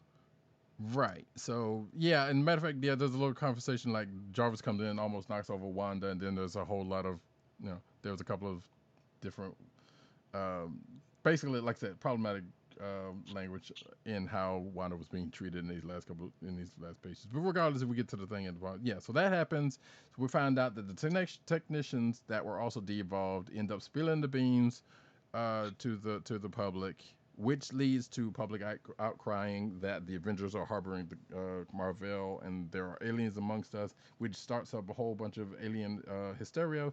The Avengers did not want to happen. In fact, they told them not to say anything. But right, they told them to pinky swear, and they broke it. Yes, and they broke it, which they come to regret in later issues. And then we get this person whose name is H. Warren Craddock, who is head of the Alien Activities Commission, as you see from the video, and he's basically a blowhard, influence-seeking political person who is at the heart of this. And yes, if you're astute and know your history, yes, this is the start of where we get into some McCarthyism. With this. So, and of course, the Avengers are like, well, okay, well, we told them the secret. I mean, we told them to stay secret, but they didn't. And then all this happened, and then people are freaked out. And the reason why they didn't want to tell all this was because it would freak people out and that kind of stuff. And then it also gets into the, oh snap. It also gets into the conversation of, well, if you start going for the aliens, then you go start going for the mutants and the androids and this and that and the other, and this is going to be a whole snowball effect. And as Vision points out to Goliath, well, how long before the left-handed folks come for the right-handed folks over a piece of scorched earth? So this leads the Avengers to figure out what to do with Mar-Vell, try to hide him out, and they were like, well, we're going to hide him out in the mansion because you should be safe here. In comes one, and Goliath was like, well, we should turn over Mar-Vell because, we should have probably done that in the first place type situation. And that's when they have that conversation that I just mentioned previously. But in comes Carol Danvers, or so we think, to whisk away Mar-Vell to a safe place that she knows about. They get away in a Quinjet because something happens to her mode of transportation. We see, we find out that, Mar-Vell kind of may have some feelings for, well, not necessarily have some feelings for her, but obviously he feels a certain way for Carol, and some of that bears out in his book proper, and some of that's just spilled over here, and that there are footnotes into all of that. But yeah, so we find out that happens. Mar-Vell gets whisked away. The Avengers talk about it after that. And S.H.I.E.L.D.'s kind of flopping overhead because they're surveilling the place. Next thing you know, the original Avengers, aka I will call them Avengers Prime, because there was that series that was Captain America, Iron Man, and Thor, come in and basically was like, y'all did this thing without consulting us or doing it. You just did this thing and didn't even say anything to anybody. So y'all are fired. The Avengers are disbanded. Get out. And that pretty much ends this issue. You know, there's a couple of things I wanted to make note of. Sure. One of them is the testimony given by Reed and Ben at the commission, the alien. What is it? The alien. It's like the Alien Committee. Alien Activities. Yes, the Alien Activities Commission. Mm-hmm. So Ben is like, the Avengers? What Avengers? The Avengers I knew was Thor, Iron Man, guys like that. And you know, this is essentially 3/4 of Cap's Kooky Quartet, you know? Yeah, Ben was basically like, I don't know these people. Right. And as a matter of fact, I'm on that page right now so that people can see that on the video. Right. And it's pretty amusing. Yeah. So, but as Roddykat mentioned, Cap, Iron Man, and Thor show up and like, hey, you guys blew it. We're disbanding the Avengers. And that's how we end the issue. Mm-hmm. Oh, we also come to find out that once when our current crew of Avengers gets back to the mansion, it got ramshackled and there wasn't much that Jarvis could do because, you know, the rioters be rioting. There's also a Avengers Disassemble sign that one of the writers has, which kind of amuses me because of the storyline that happens way later on in the. I mean, it's not the first one. It won't be. It wasn't even the last one, even from then. But still, this is kind of amusing. So yeah, that's how we end this issue. Going into issue number 93. Wait. Yes, 93. We're up to 93. Yes. It was a weird little thing there. And this was called This Beachhead Earth. And that is a definite clue as to what has happened at the end of the previous issue. It is, again, written by Roy Thomas, but with art by Neil Adams. And the change is evident right from the get-go, the first page. So basically, Cap, Thor, and Iron Man are interrupted in a small meeting that they're having by the Vision. Mm-hmm. And the Vision is like, hey, you guys just sort of did something now, and I'm all screwed up as a result of the events of the previous issue. And who else but Hank Pym decides to reappear? Literally decides to reappear. So basically, so real quick. So here's what happened. Like Agent 77 happened. So I shouldn't say that, but yeah, Thor, Captain America, Iron Man are at the mansion. Vision busts in and then he flops over the ground saying he needs help. We'll find out later on in the issue what happens. And then like Agent 7 said, Ant-Man, aka Hank Pym, shows up because Iron Man called a meeting of the founding Avengers. What we come to find out in this issue, first of all, as we said, there's a deviation that happens because of the fact that Vision plopped down. This is what they try to get to the bottom of first. Therefore, Hank Pym goes on a fantastic voyage, as my notes say, inside the Vision to find out what's going on, and that pretty much takes half the issue. And Hank Pym's in Vision talking to himself, and you see him, going through his body. There's a DC Superman reference that was kind of amusing.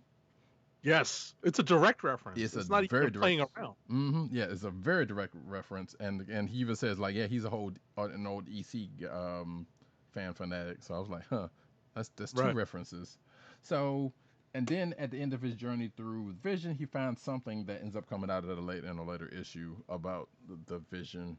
And if you did not know, the Vision is a creation of Ultron, who is a creation of Hank Pym's. So he kind of knows a thing or two about Vision's makeup a little bit, since he's the one who studied him. And that kind of comes up during the course of the issue. Then we find out that it may not have been the three Avengers that we thought that fired the previous crew of Avengers. that disbanded the Avengers, and I kid you not, this particular sound effect was running through my head as I was reading so much of the story. There is a lot of that could be used with that sound effect in this event. Yes. Yeah, so yeah, we found out what shut down Vision because he recounts the tale of what happened after they left the mansion, which means he, Goliath, Quicksilver, and Scarlet Witch went on a trip in a convertible. They come across a field with some cows that are, if you remember a classic story in Fantastic Four, some cows that just so happen to be there come back into play, who are Skrulls in real life, who were reactivated because of a happy beam, because these cows were hypnotized previously by the Fantastic Four, but they get reactivated again. Right. Sicker than your average, you know? So so yeah, when I was reading this, I was like, wait a second. Cows. I remember reference to this story. Yep. Talk about like old school Marvel stuff that you just have to sort of go dig in. And now that I have access to Marvel Unlimited, not that I didn't have access to these FF books before, but now that it's more easily accessible, I may end up having to go back and check out these really early appearances of the Skrulls, right, to see how we get to these cows. Right. The one thing you say about the continuity back then is like it was like, hey, this is something that the continuity was almost spotless back in the day in a lot of cases, because like there was a footnote in almost every other issue when there was a reference to something, even if it was like the last issue, they was like, hey, yeah, this happened last issue, just in case you didn't read it, or they go to like FF or something else. It was like, oh yeah, I remember Reed Richards, or somebody did this and the thing, and then they just footnote it and whatever. So classic issues were great about that. I was about to say, just to add to that, as a footnote, we all have to remember that this was the era of the Marvel bullpen. Yes. Where all of the creators were working within feet of each other. Forget social and physical distancing at that time. Everyone produced comics within like the space of like a couple of offices, and all of the freelance creators were basically based in and around New York City. So they all saw each other, worked together, and were able to coordinate. Not that they can't do it now, but I think it was just a natural byproduct of their their working conditions being in close quarters. Right. There was no internet, so they couldn't just ship stuff over the internet and send files and this and that and the other back then. So yeah. Right. But yeah, so to close this out, the Skrulls start attacking. Marvel frees himself and Carol Danvers, who ends up being the Super Skrull. Hold on.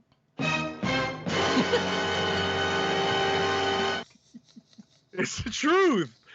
Yeah.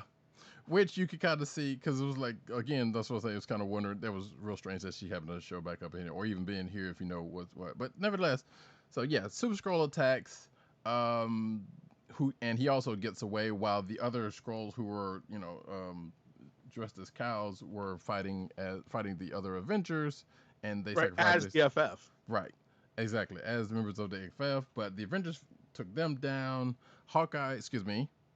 Goliath tries to stop the Super Skrull ship from leaving, but his pen powder girls give out, and he has to get saved by Thor. Which, if you know anything about Hawkeye, he's like, yeah, I'm washed up, I'm done.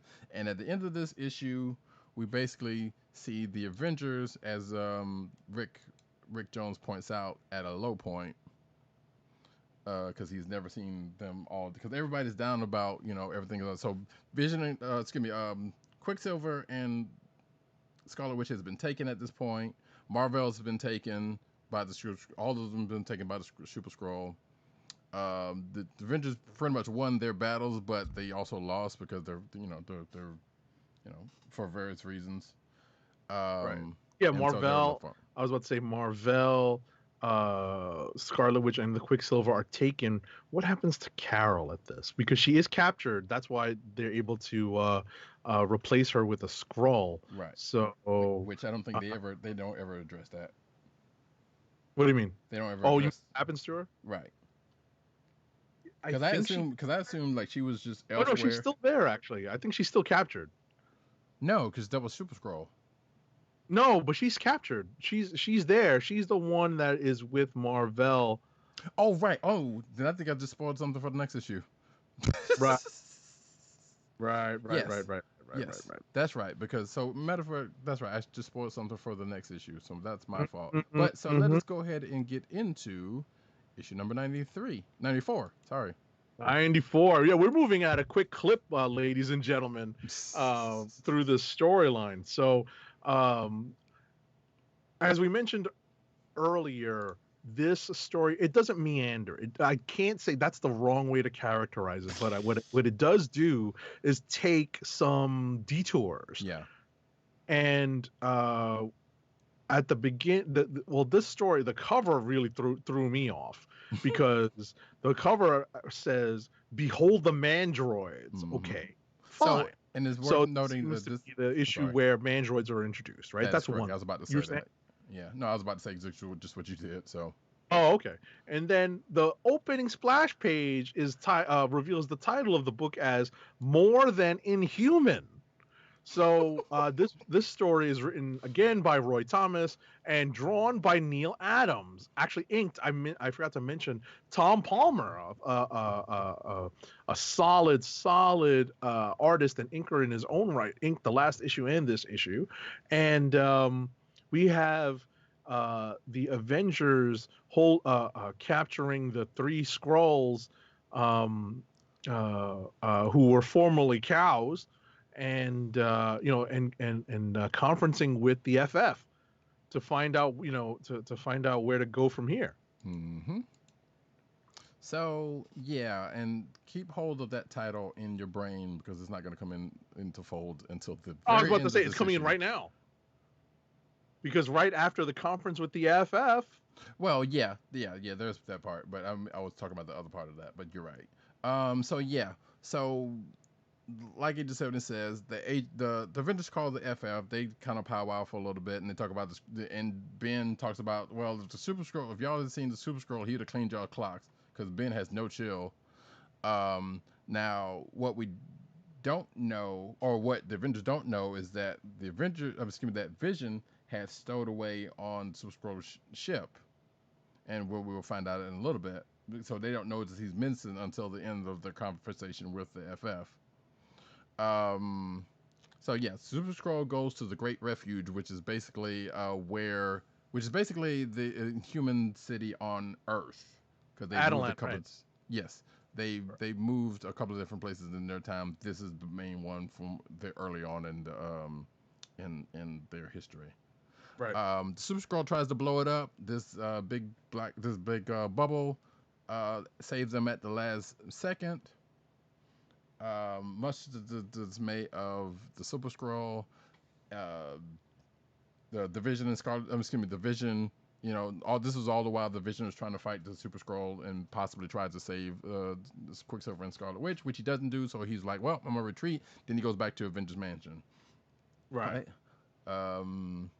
Meanwhile, all this goes on. We end up getting introduced to the Skrull Emperor Dorek the Seventh and his daughter Annelle. Now, granted, we get to introduce to him, but they are characters that have come up in the FF before. Right. Just as a quick note, as we have the Vision retreating because he can't face the Super Skrull alone, we move into what is part 2 of the book. Now drawn, this chapter, the way they introduce it is this chapter entitled 1971, Space Odyssey. Space Odyssey, yeah. Mm-hmm. So which I'm literally reading a Space Odyssey because that's what it is. Space Odyssey, right? I guess they want to avoid copyright infringement, right? Well, no, I think this was their attempt to just like double up. They were like, like a mirror image type of situation going on. And they're just using it for Like they probably spoke to a lawyer before putting that one in, right? But I just wanted to mention that they call it a chapter penciled by John Buscema. So the art style changes once we get to space. This also brings up something else, especially with the titling of some of the stuff. So with the past issues, obviously a Space Odyssey is a play on 2001, a Space Odyssey, or whatever was the analog at the time, because obviously this came well before that. Well, wait, when was that? When was that book? Regardless, No, it's before it. This is after. So that's Yes. why I'm talking about copyright infringement. Right. So and I bring that up because this is not the first time that there's been a quote unquote movie reference from the time in that was used as a title in this event. Right. In fact, I think there's another one coming up. Now that I think about it, after this. So yeah. So we get to the Emperor and Annelle. Yep. So we meet them. He talks down to his daughter. He's talking about what their he's basically waiting on.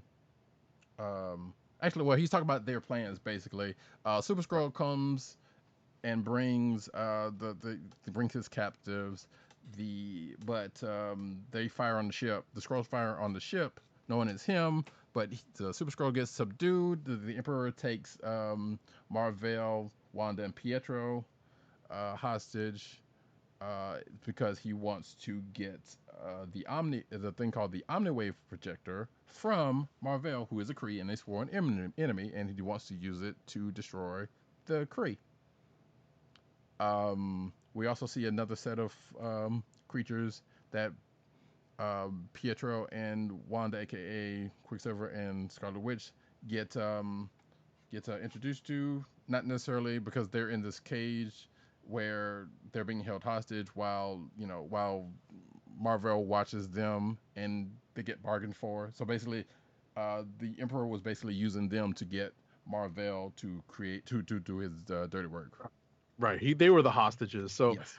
One of the creatures that apparently were first glimpsed in passing in FF number 37 are walking tribbles. Mm-hmm. But yeah, basically, I'm glad you picked that up. And they're called the Druffs. For anybody who wants, and the tribble analogy comes out in a little bit because while Quicksilver and Scarlet Witch are captive, there's another beast that's after him, and then Quicksilver ends up doing something, and they end up multiplying and almost kills them both until they get saved by the Emperor when Mar-Vell says, "All right, fine, I'll do what you want." Right.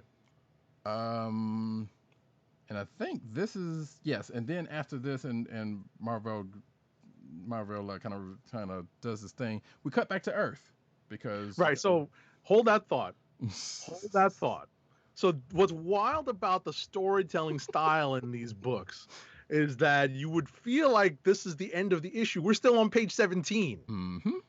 Because that's how much story they jam-packed into these books back in the day. So if there's one thing that could be jarring, as Roddykat mentioned earlier, there's a lot of text. There's a lot of exposition on these pages as part of each story. What also, one aspect of that is if you are or have become used to the current decompressed style of storing, this feels like, I don't know, maybe you're just getting more for your money because there's so much reading and story. Right. So you're actually on page 17. Right. So you actually are, because as current readers may know, comic books are 22 pages. Back then, they were like upwards of 26 to 32 pages in certain cases. And this is one of those ones, because I believe, according to this is 24 pages, 23 pages. Right, so it's a little longer than normal. Yeah, but some of these stories were, and so they basically exercise the fact that, hey, there were, like, classically there are a lot of books were like sometimes more than 22 pages, and they just decided to go down to 22 pages in modern times. But yeah, right, I put 32 pages with ads. Well, that is out too, yeah, but still, you still got more. There was still more story because you still got more pages of story in addition to, whatever ads were. So yeah, so we cut to Earth and we go back to this H. Craddock person. Was H. Craddock Warner, I believe it is. It doesn't really matter. They're testing out his alien detecting machine, and the technicians that we see that started this whole ball of wax in the first place are starting to regret the fact that they told people what was going on, because they see they see this all happening. Nick Fury shows up. OG Nick Fury shows up, and and he's doing his job, but he's not necessarily down with what's going on here because, as he has said, I believe he says in this issue, like, yeah, he's seen concentration camps back in the bigger one, and things don't sit right. So what he's doing, with what he ends up doing in a couple of spots of this event is not for, it's for America, as he says, because he sees things could go very, very bad, but he's still gonna do his job. So yeah, and as you can see part 3, Behold the Mandroids cover. I mean, not cover, but the page right here.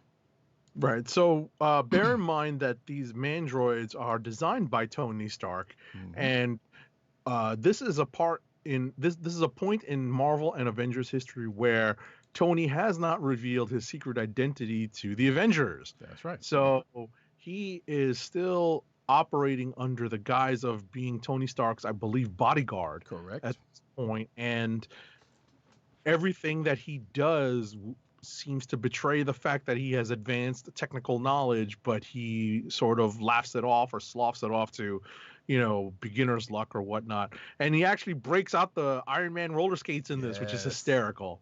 So, well, he basically considers that, oh yeah, so Tony Stark made him, so he kind of told me how they operate. That's basically what he catches everything on. And because even he was asked, was like, wait, how did you know how to do that? It's like, hey, I know, don't worry about it. But he also says, like I said, hey, Tony Stark spit these things, so he told me. It's kind of situation.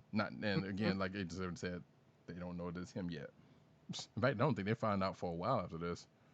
Right. But yeah, so as you can see, this is a page with the mandroids. If you know what the mandroids are, you see them in Hulk book a lot more after this. But this is when they get introduced. There's a fight between the Avengers and the mandroids. And of course, right, and then it's not a it's a splash panel. It's not necessarily a splash page, but it's a splash panel at the end where a mystery character emerges from a sewer grate. Right, which I'm like, okay, they already have this fight going on, and then skirt, hey, this person just happens to come out of it. We know who they are because, hindsight. But, yeah, so this mysterious person who we'll find out who it is next issue, which means we're going into issue number 95. And as you can see from the cover, it is the story. Oh, I'm sorry. No, I was about to say. As you see from the cover, it says Avengers versus Inhuman, and you see this person holding Captain America and a bunch of people basically holding down the Avengers. Seem to visit. Who we find out who this person is in the course of this issue. Right, it's a funky costume design that I was never familiar with. I don't think I'd ever seen that before. I was like, what is that? So this story is entitled Something Inhuman This Way Comes, written by Roy Thomas, with art by Neil Adams and inked by Tom Palmer. So we get a little bit of backstory on how this character that we were introduced to, or at least saw at the end of last issue, comes out of the sewer grate. We speak of no one else other than, I think they call him a budget submariner or a rip-off submariner somewhere in this book. Yeah, that's what Goliath says, yeah. Right. Like a second rate. He's a second-rate submariner. Second-rate submariner, right. We're speaking, in fact, of Triton. And Triton is making his way to try to get to the event. No, first he tried to get to the FF, and failing that because the FF weren't in town, he got to the Avengers. Right. So he comes calling for help. He also gets wounded in the course of this, but that gets kind of whatever. So he comes looking for some help because Black Bolt is off in San Francisco, and he had lost his memory because of something Maximus did or whatever. Yeah, because of something Maximus did. So he comes asking for help. Vision's like, hey, we got this whole Kree-Skrull thing going on. Do you remember these? We got to go after Wanda. Oh yeah, Wanda and the rest of them. Exactly. Talk about a side mission, right? Right. To talk about a side quest, we're bringing in like some storytelling and video game story crafting and storytelling aspects in here. I'm glad you say that because in my notes I have basically say is that, well, so after a little tete-a-tete between Vision and Iron Man, who both weirdly enough, cool off thanks to Goliath, aka Hawkeye's intervention, and he has never been one to be the cooler head. He even says it himself. He's like, wait a minute, I'm usually not the one that is the voice of reason, but hey, we want to help out both of these people, so that's what we should do. And of course, they do something that you should never do in D&D: split the party. You never split the party, folks. But so you know what's funny is that hold on to that thought. Okay, hold on to the thought. What's funny is that there's some thought bubbles, or at least thoughts of the Vision that are portrayed in this book about the way they split the parties. Mm-hmm. And Vision is thinking, well, I'm gonna send whatchamacallit, Cap, Goliath, and Rick Jones. Right. So I was that was the part I was getting to. On his mission. Right. Okay, go ahead. Yeah, so he was right. So because Cap was like, okay, well, Vision, since you're got a computer mind, you can split you know the best way to split the party. Vision, as Agent 70 says, like, okay, basically he was like, I must take the strongest members with me. And then leave like Cap and the rest of them to go to San Francisco to find Black Bolt, and as Agent 70 says, he's kind of thinking to himself like, like he may have messed up by doing that because he's only thinking of trying to get to Wanda, and the rest of them and go into outer space.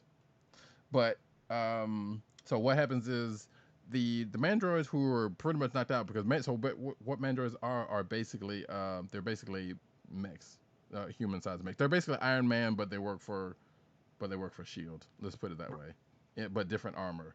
They all the humans inside get knocked out, but they get controlled by these two dudes that's in the helicopter. So they take up the fight while the Avengers are kind of talking about the split. But the Avengers split up, and the heavy hitters stay and fight the mandroids, while the other team goes to Cap, Goliath, and Triton.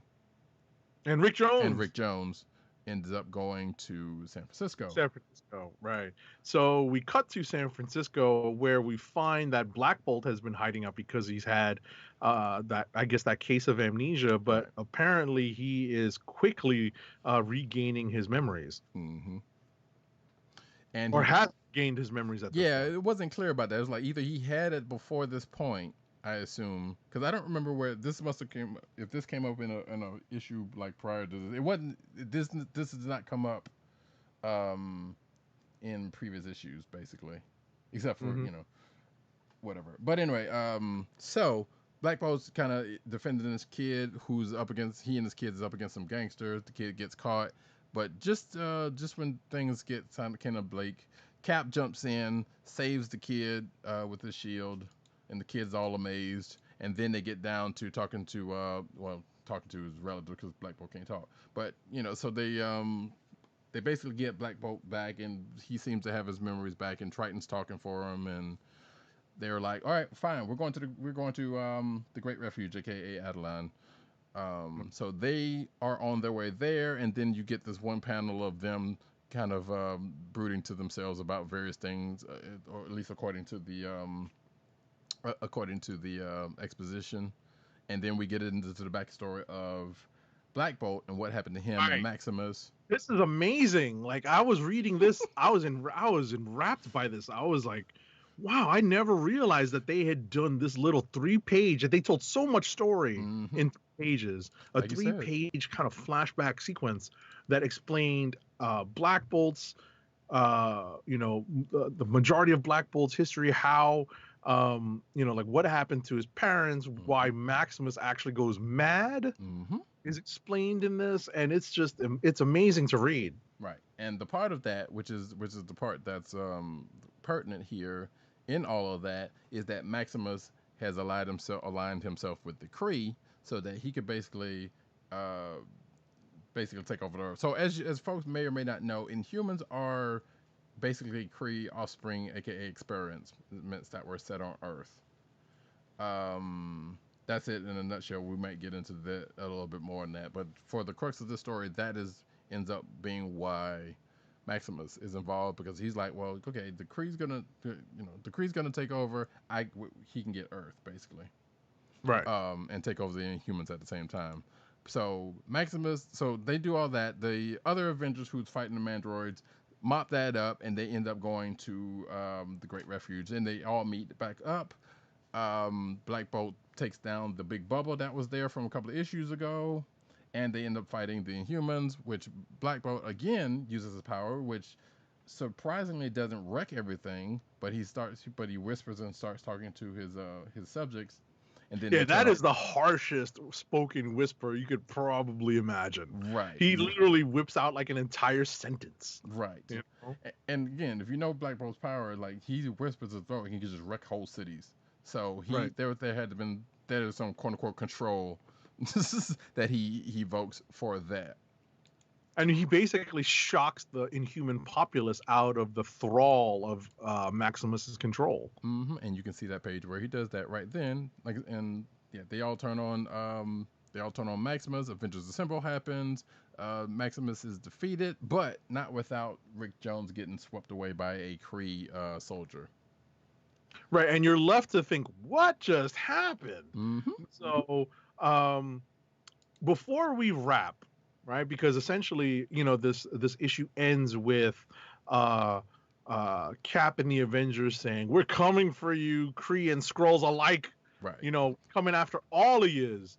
So, we leave with Maximus being helpless and Black Bolt, kind of confused as to, where they go from there, and being regretful of being the cause of Maximus's madness. Mm-hmm. I have to say, though, that before we move on, I think this was a lost opportunity to give the Inhumans real shine. If they had chosen to stress putting one of the big name Inhumans onto the Avengers, if they had ever decided to pull Black Bolt away from the throne and giving him a spot on an Avengers team, like a starring spot, and giving him some shine, because imagine having that kind of powerhouse on an Avengers team that already has someone like Thor on it. Right. Well, hey, they end up getting Crystal later on. Right. But but the point is, at least at this point in history, right, in the early 70s, right, And I'm not saying Crystal was no slouch. I'm just saying that was a joke, though. But right. So, but yeah, I'm just thinking time wise. I'm just thinking because Crystal comes on in the 90s, I think, or the late 80s. So we're talking early 70s. They have an opportunity to really give the Inhumans some shine by taking some of these Inhuman characters and putting them on the Avengers roster. True. Oh, and a couple other things of note. One of last issue. So they ended up. So the Super Skrull ends up going to the Great Refuge because for something in Scarlet Witch's and Quicksilver's brainwaves led him there. Think about that for a second. Something similar. Right, something similar. They're looking for similar brainwaves. So the next most similar brainwaves are the Inhumans. Right. So think about that for a second, especially if you know what has happened well since then. Anyway, which doesn't come back into play at all during the course of this event. And also that little kid that was with Black Bolt just happens to be along for the ride, and nothing comes of that either. But they leave. They basically leave. The Avengers are like I said, hey, we coming for you.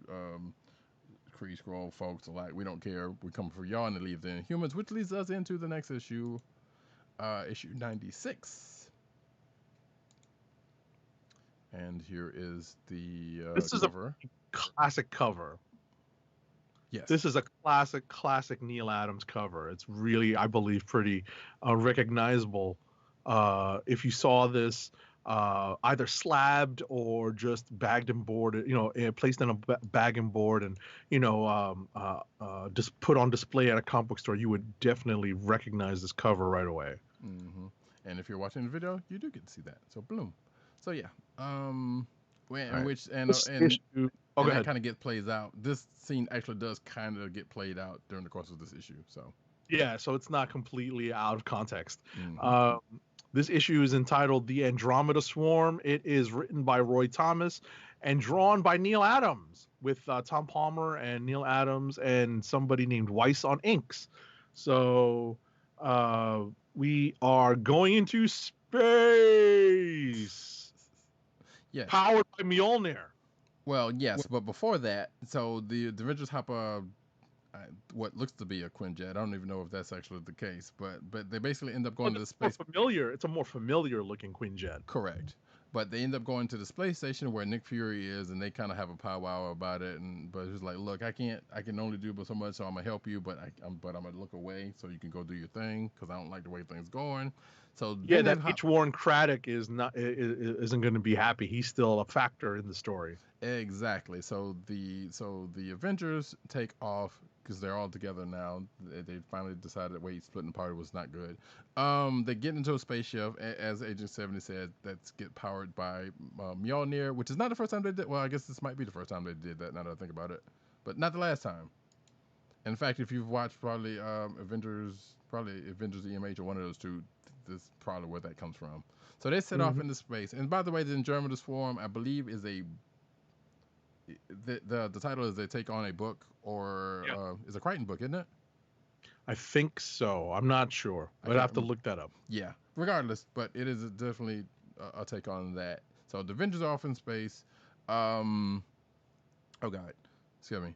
So, and then they get out there, they get intercepted by a Skrull battalion. Armada. Yeah. It's the Imperial Armada of the sinister, star-devouring Skrull. Exactly. And they're heading to Earth, which apparently is something else that didn't get, that I don't remember getting brought up, that the Kree put a shield around the Earth that they can't penetrate with the exception of the Super Skrull. And we kind of find this out during this. But the Avengers meets up with this battalion, and then they do battle. And apparently they're doing something to obscure their number, because the Skrulls are thinking, hey, there's a bunch of ships coming, but it's only the one. So the Avengers... Oh, you mean they pulled a Picard with the magic doohickey? Well, yeah. Shout out to the last episode of Picard that we spoke about on last week's episode of the Comic Book Chronicles. Right, and again, that is something similar they did do in an episode of TNG, so that's kind of an old thing. But yeah, exactly, they basically do that, and they were like, well, this one ship is coming to scout it out, because they weren't really sure, and that's when the Avengers are like, all right, cool, we're gonna go fight this off, so we can continue to fool them. And during the course of this fight, while that's going on, Rick Jones gets monologued to not once but twice.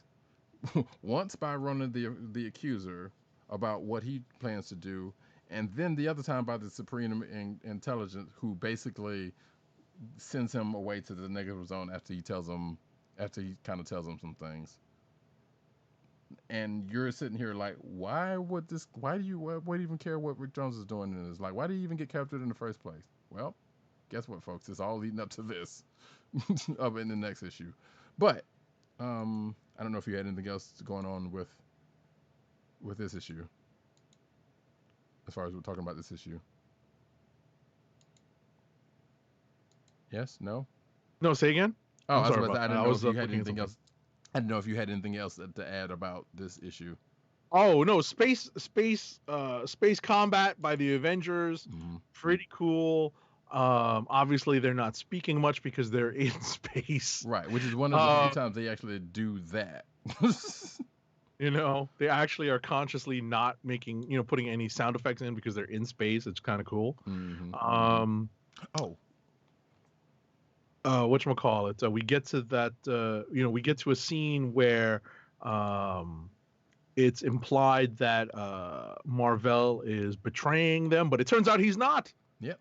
Not only is he not, but he had a little subterfuge of his own, because while it looks like he was working on the Omniwave projector, he actually used another more common feature of the Omniwave projector, and that's to basically make a hologram of himself working on it. And he took the Skrulls by surprise, let out Wanda and Pietro, and then basically went back to making the Omniwave projector while they fight until the Avengers show up. Right. So the Skrulls call for executing Plan Delta, and that is when the Vision decides to lose his mind. Yes, as you can see in this page on screen. Right, and he's literally beating a Skrull to death. Yeah, And he's basically like, "Where's Wanda? Where are the others? Swear to me!" and everybody's like, "Stop, stop!" So they had to actually pull him off, dude. And dude was like, "Yeah, I'll tell you, but it ain't gonna help you because things are going on." And then Goliath is having a pity party because he doesn't have Pim Parlor's anymore, but he ends up being a line of defense because there's a ship that was that was getting away, and Goliath catches up to it, and it's full of scrolls, which means that he has to fight a ship full of scrolls without his growth serum, and that just pretty much gets left at that for right then and there. Pretty much. So we find out what happened to Rick Jones at this point, and Rick is taken aboard Ronan the Accuser's ship, and Rick tries to go at Ronan, and he gets literally smacked away. But Rick ends up getting captured, getting captured and thrown in together with Ronan's other quote unquote captive, the Intelligence Supreme, aka the Supreme Intelligence. Right. And Ronan, the Intelligence says, Ronan weakened me, but he thinks me helpless. But apparently the plot has been thickened by the Supreme Intelligence, and he has been behind a lot of the things, it turns out, that have been happening over the course of these several issues. Including specifically getting Rick Jones involved, how Rick Jones gets involved with this, and including a vision that he sent to Rick Jones, including the Kree soldiers that kidnaps him in the first place to bring him on the ship, or to bring him to Kahala, which is where exactly. He even kept Marvel from sensing that was actually not Carol Danvers, but was instead the Super Skrull, because it was part of getting his plan in motion. And that, I believe, is where we end. And the one last thing is that he does after he does all this is he basically sends, as I said previously, he sends Rick Jones to the negative zone. There you go.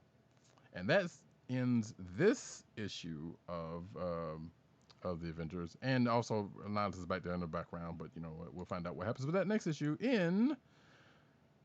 Well, some would say that technically the last issue of this event, but there's you're right. It's basically the penultimate, but this is where the crux of the story really wraps, and this is really one of the crazier issues of this entire series. Basically, we are speaking of issue number 97. The title is Godhood's End, and the cover really, if you're not familiar with what's going on, really is confusing, because it is not what you expect from a spacefaring story that has been carrying on for the better part of, at this point, 7 or 8 issues.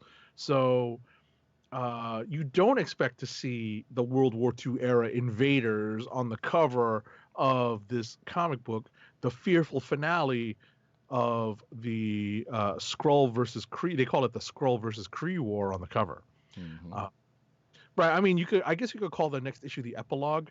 Yeah. So this is the finale of the Kree-Skrull War, and as I mentioned, it is entitled Godhood's End. It is written by Roy Thomas with art by John Buscema. Yep. And we open with Rick Jones versus none other than who's back? Guess who's back? Back again. It's Annihilus. Which I told you we were going to see him again. That's right. So yeah. So Annihilus confronts Rick. Rick recounts, while this is going on, Rick just basically recounts everything that has happened up until now of his involvement with this thing. Right, because every comic could be somebody's first, so they do give a pretty nice looking 2-page spread that breaks down everything that has happened to this point. Annihilus comes after Rick. Rick Jones brain blasts him. He doesn't even know how or why he's doing that, but we end up find out. later as to why. He also calls him Batman, but that's probably just more like because he does look like a bat and not necessarily has anything to do with DC. I did catch that. That's funny. Yeah. Meanwhile, Pietro and Wanda are still fighting against the Skrulls while Marvel finishes the Omniwave projector, which once he's finished, he destroys again because he made one. He made one earlier, which I think we may not have mentioned, but he made one a few issues back and destroyed it right in front of Carol, aka Carol Danvers, aka the Super Skrull. Right, I was gonna say fake Carol Danvers, but yeah. Because he pretty much caught wind of the fact that wasn't Carol, and that happened. So yeah, let's see. He breaks it again. You see some dialogue between Doric and his daughter. You see Rick Jones again, who gets pulled out of the negative zone and back to where the Supreme Intelligence is. He doesn't know why, and then the Supreme Intelligence is like, "Hey, look, this is why you're important." Right. And because Rick Jones is like, I'm just an orphan, I don't know what, but Supreme Intelligence is like, no, you represent the potential that humans have, and therefore are important for that reason, and you could be the one to save everything. Blah blah blah. Yakety schmackety. As you can see, I mean, it pretty much doesn't go that much farther than that, but and as we will see in the coming pages, or the page after this, going back to the Avengers, the Invaders thing, you see Ronan the Accuser was like, hey, wait, something's going on here, and then Rick Jones ends up making basically, I guess, hologram phantasms or likenesses of the Invaders. Right. Yeah, he's basically psychically projecting, what he thinks are the Invaders from his memories from old comic book magazines that he references, and it's these psychic projections that are taking apart some Kree commando squads being led by Ronan, but then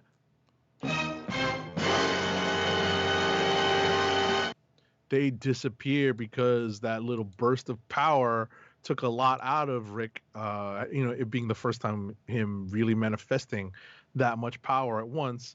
But as he regathers himself for another effort, what he does is, what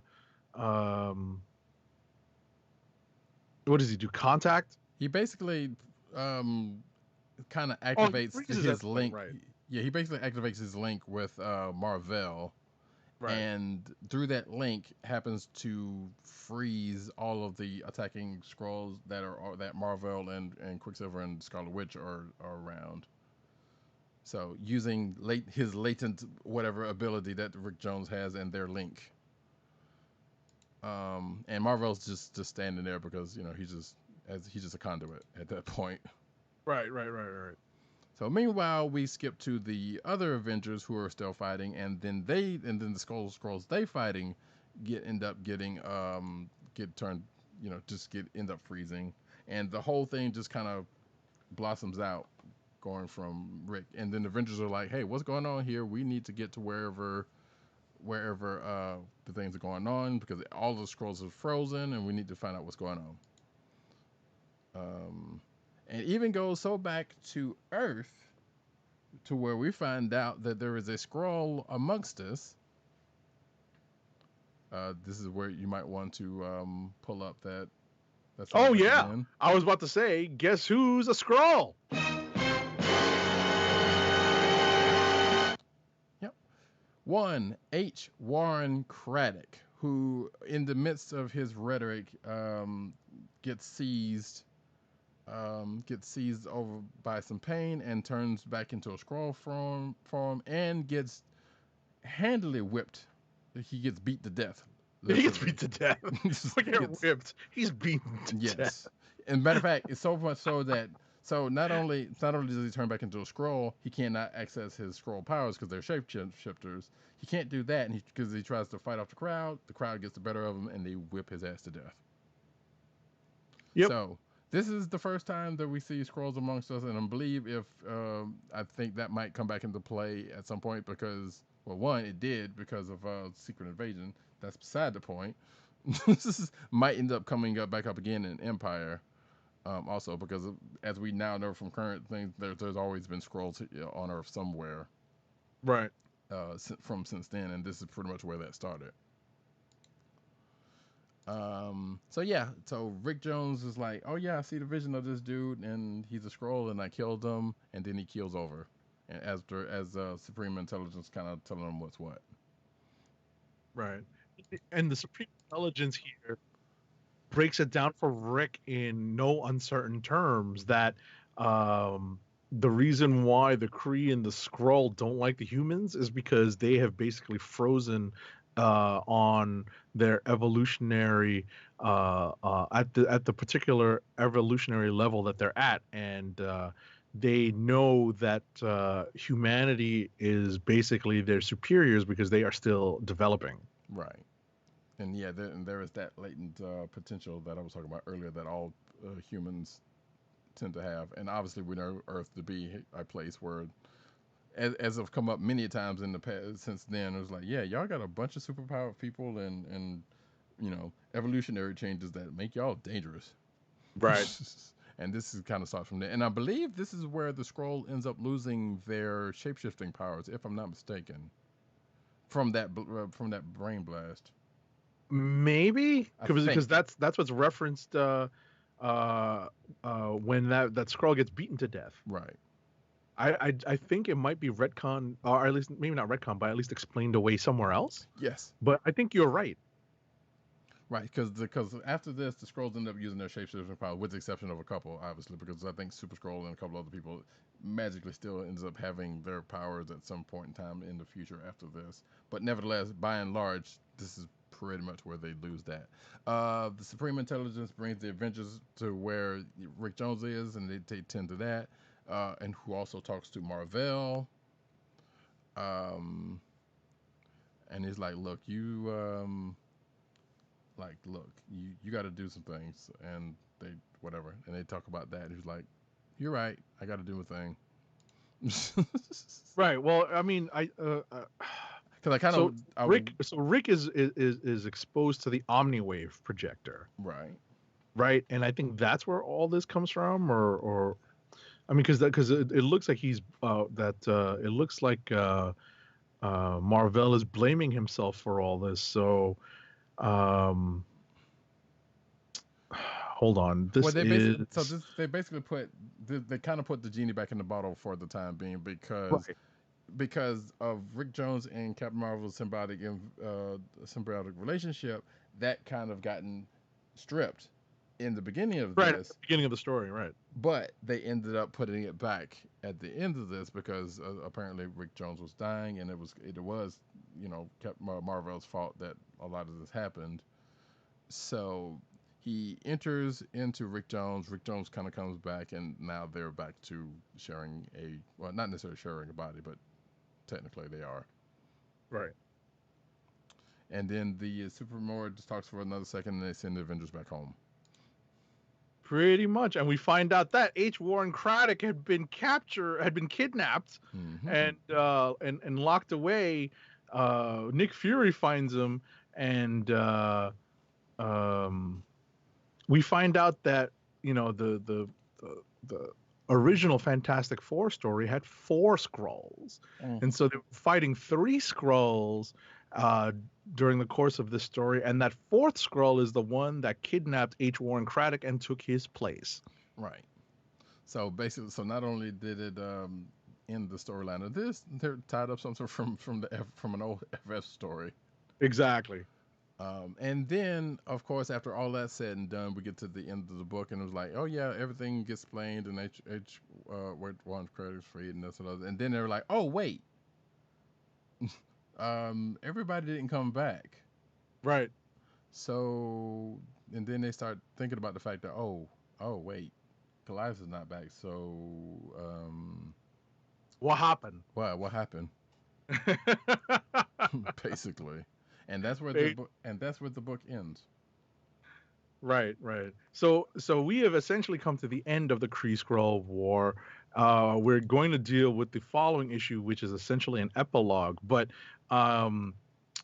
it you can tell that this is the precursor to major event books because it is a multi-part story that spans several characters and several storylines, and you can just sort of see everything coming to a head from, or at least developing from, this sort of like embryonic state of event storytelling.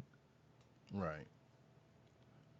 Oh, This is like a very early version of it. So. Yeah, very much indeed. But from this, a lot of things get eventually streamlined, and then you end up getting Marvel Comics Secret Wars, which is basically self-contained because they still had things going on in other books. But regardless, actually, I'm looking at this last page and it just reminds me of something that was a term that was kind of mentioned on a few different times during the course of this thing, and that was called a really, which means the real person and not a Skrull. Because I noticed they did that a couple of different times during the course of this event. I'm like, oh really? But yeah, that's that. So now I guess we were going on to the quote unquote epilogue of this here. Right. This here thing. But it also goes into a new story, but we probably won't go into that part. Right. I mean, we'll just touch upon it very quickly. This is the epilogue of the Kree-Skrull War is entitled "Let Slip the Dogs of War." It's written by Roy Thomas, and I believe this is one of the earliest issues, full interior art from Barry Windsor Smith. Mm-hmm. But it's actually partially Barry Windsor Smith, and it's because it's done by Barry Smith and Sal Buscema. Right. As you can see, the first page of that right there, and they're going into the Vision, who holds court on the Avengers. Well, basically, there's like, hey, this is we don't know what happened to Goliath, so we need to talk about that. Like we know he ran out of growth hormones, but pin particles, and we don't know where he's at. We don't know if he's dead or whatever the case may be. So they're like, hey, we need to find him. I don't know how we're gonna do that because the piece is big and we don't know what happened. Pretty much. It's kind of weird also because Vision is in a spot that at this point in time that I remember, wasn't until later on, because normally when the Avengers have a meeting, it's the Avengers chairperson that would be holding the meeting. It's actually Vision that is the one doing it, and he basically calls it adjourn. I don't know if listen. When I was a kid, I remember the Vision being Avengers chairperson. Well, he was. That's what I'm saying, but not at this point. I don't know if this. Yeah, I don't know if this is maybe an earlier. We'd have to double check maybe the official handbook to see who was chairperson during this period of time. Right, he might have been, but that's also at the same time though the Avengers were kind of sort of around this time still loose about it. Like Cap was basically, when he was on the team, he was field captain, right, for obvious reasons. But they kind of played a little fast and loose with who was actually the chairperson at the time. Right. He might have actually been during this time, but I don't remember. And yeah, there is probably that flow chart of who actually was at the time. I mean, it doesn't matter that much, but it's just something it's just interesting to see. Yeah, I noticed it too. Because you see him holding the gavel to adjourn the meeting, so that's traditionally, at least in the Avengers context, that's traditionally the job of the chairperson. So, but anyway, they break from the meeting with the idea of utilizing their own ways of finding Hawkeye. In the meantime, there's a disturbance in the Force. And a team of Avengers is dispatched to investigate it. We find out that it is some Greek war, god of war stuff going on. That is essentially the crux of this epilogue story. basically the weaker members, save for the Scarlet Witch, are all under thrall of some flute playing characters who are working for Ares, the god of war, and Thor and the Vision try to come to their aid.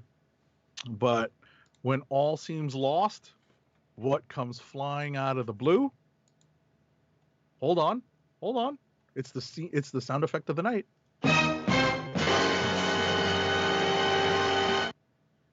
An arrow. Yep. And there you go. Matter of fact, I'm pulling up the page right now. There we go. So yeah, this is we find out that he's not dead. He's got a change of clothes. He looks This is the worst Hawkeye costume ever. Well, luckily he doesn't keep it, but yeah. Right, what I was gonna say is I remember seeing this in the Ohatmu, and I remember being very confused as to why on earth anyone thought this was a good idea as a comic book superhero costume. It's not even a good Robin Hood costume. It's not even a good D&D costume. It's really wild, and he just sort of glosses over the fact that he's back on Earth. Right. He was like, and yeah, it even says right here in the panel, was like, yeah, I'll tell you about that later, which I don't remember if they ever do. They may do, but I don't know. That's probably issues away from. I was about to say exactly. It's a few issues away. Maybe we'll see. Yeah.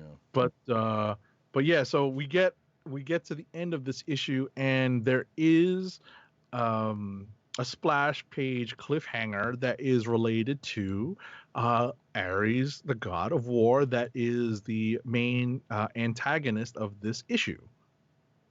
And it doesn't matter if I spoil it. This issue's from 1972. Yeah, basically. It's Hercules. Oh, I'm already showing that page, so you're... Okay. There we go. So it's Hercules. Yeah. So that's where this issue ends, and they are rolling into the upcoming, the following story in the next issue. So yeah. So basically, it's back to normal, back to business as usual after this. Right.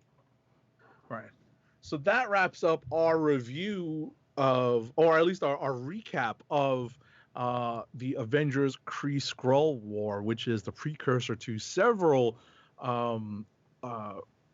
later Avengers cosmic stories that are going to be the background and backdrop of what is going to be coming out in the impending future, and that is, as we mentioned earlier, the Empire storyline, in which Teddy, the half Kree, half Skrull, appears. A mild spoiler alert. I'll ring the bell, but you should know this by now if you've gotten up to date.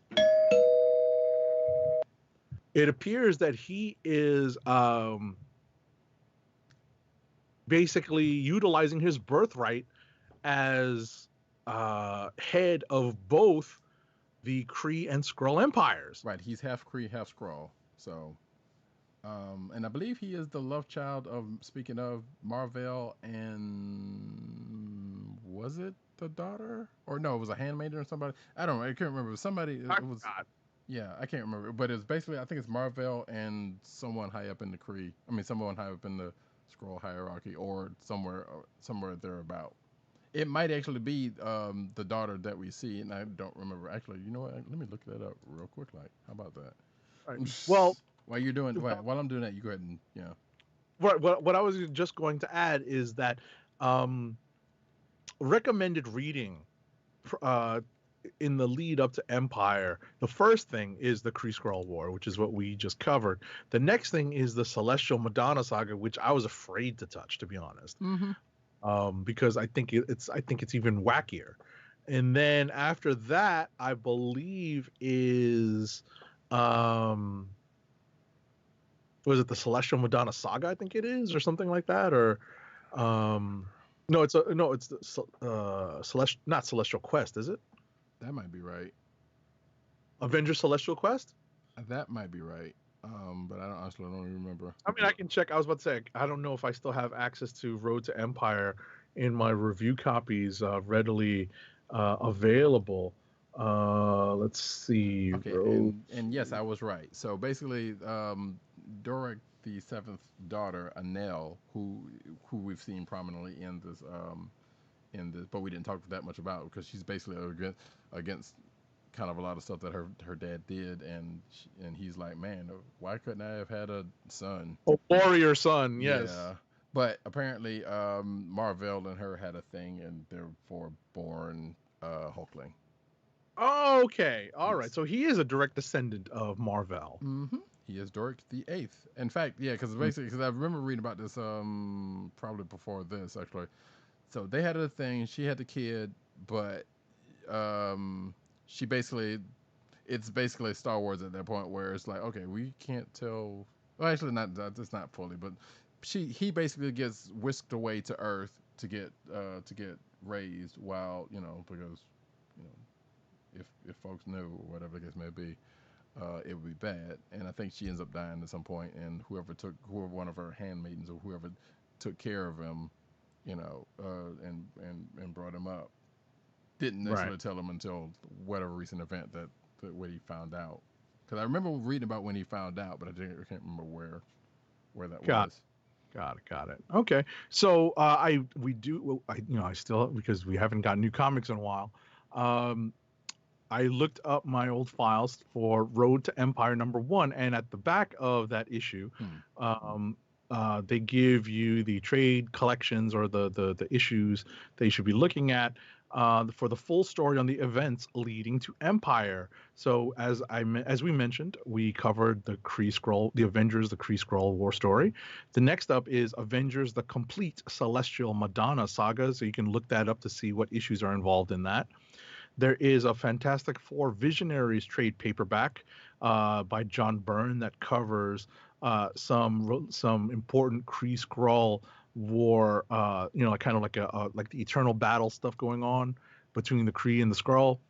And they also mention the Alan Heinberg Jim Chung Young Avengers, which goes into Teddy and his background. So maybe we need to reread that going into this too, because I had forgotten that Teddy was the progeny of Marvel and Anel. Mm-hmm. Yeah, I didn't either until I was like, okay, we knew he was both, but I wasn't sure who exactly was the thing until I read. And I think it was probably Road to Empire or something that kind of may have mentioned it. Okay. In the course of the story, but yeah, then we found out that. So cool. Well, all right. folks. So we hope that you enjoyed our recap of Avengers Kree-Skrull War. You have any final thoughts on this? No, I mean pretty much everything I've said outside of the fact that, hey, this was before they basically streamlined a lot of their events. So as we've already said numerous of times, it's a little kind of, some would argue, disjointed, but but it's just the way things was done back then. A little loose with the thing, like stuff that doesn't really seem like it had anything to do with it, and it ends up doing later on, which is kind of a good thing. But then at the time you're reading it, like, especially if you were reading it then, it's like, what? Wait, this is a skirt 180, a skirt 90-degree departure of what was going on. But they still kind of bring some stuff into it. Outside of that, and some of the language being used aside for, that was again 1971, is might be read a little differently within different eyes nowadays. Sure, still, ladies getting smacked around. That wasn't as that was not a thing, but it definitely wasn't frowned upon the way it is now. So, exactly. I would also mention that. I lost my train of thought for a second. Just allow me a moment. Shoot, I had something to say about the Avengers Kree-Skrull War.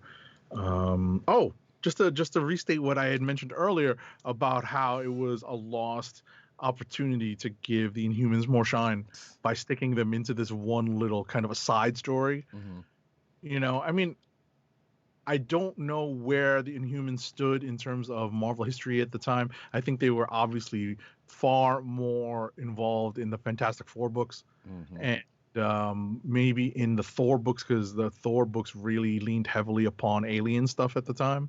So that's probably where they were.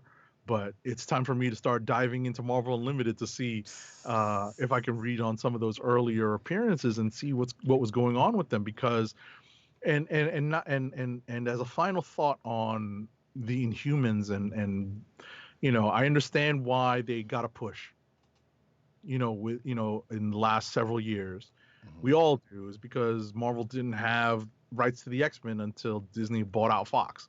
Right. So cinematically at least. So what they wanted to do was try to advance some of their other properties that they had the cinematic rights to.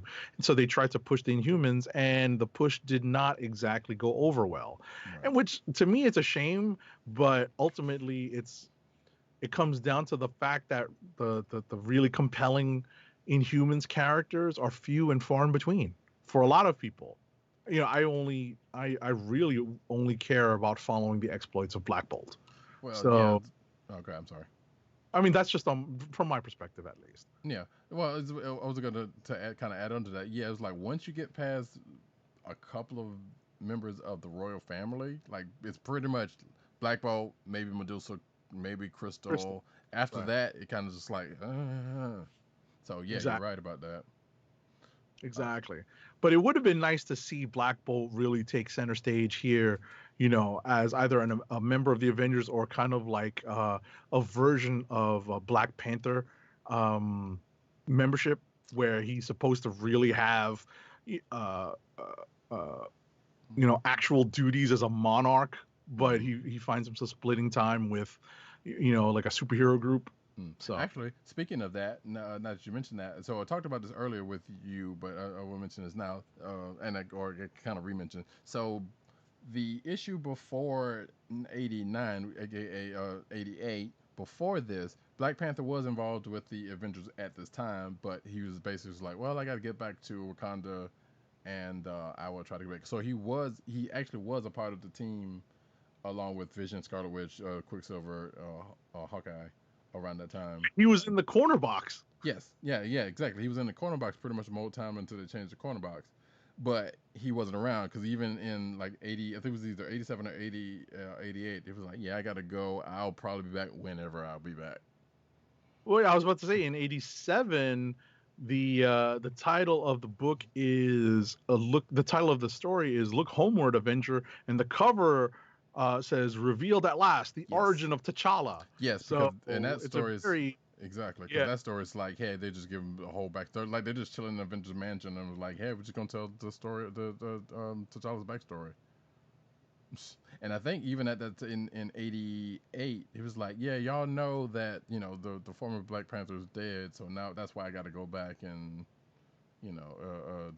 be there for a while.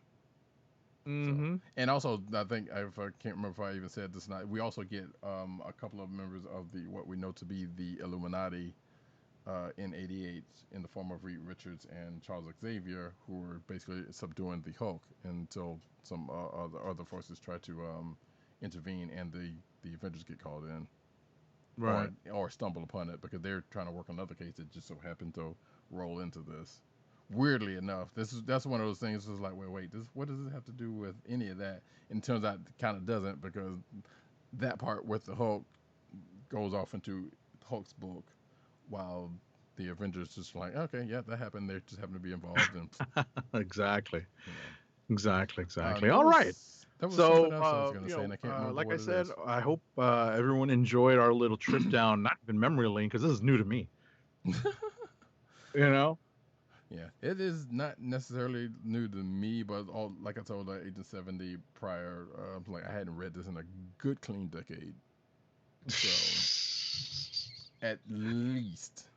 But yeah, it is interesting to revisit this stuff, and I like reading old Avengers, some old Avengers books anyway. So yeah, I would say again that hey, Marvel Unlimited is free for the next month or so. You can jump on and read it yourself, and I will put up a thing of. There are the issues right there that you can see, 89 through 87, aka 89 through 97, but you may want to read 98 just to get that last bit with Hawkeye coming back. Right. So, and as a rule of thumb, like I said earlier, a lot of these old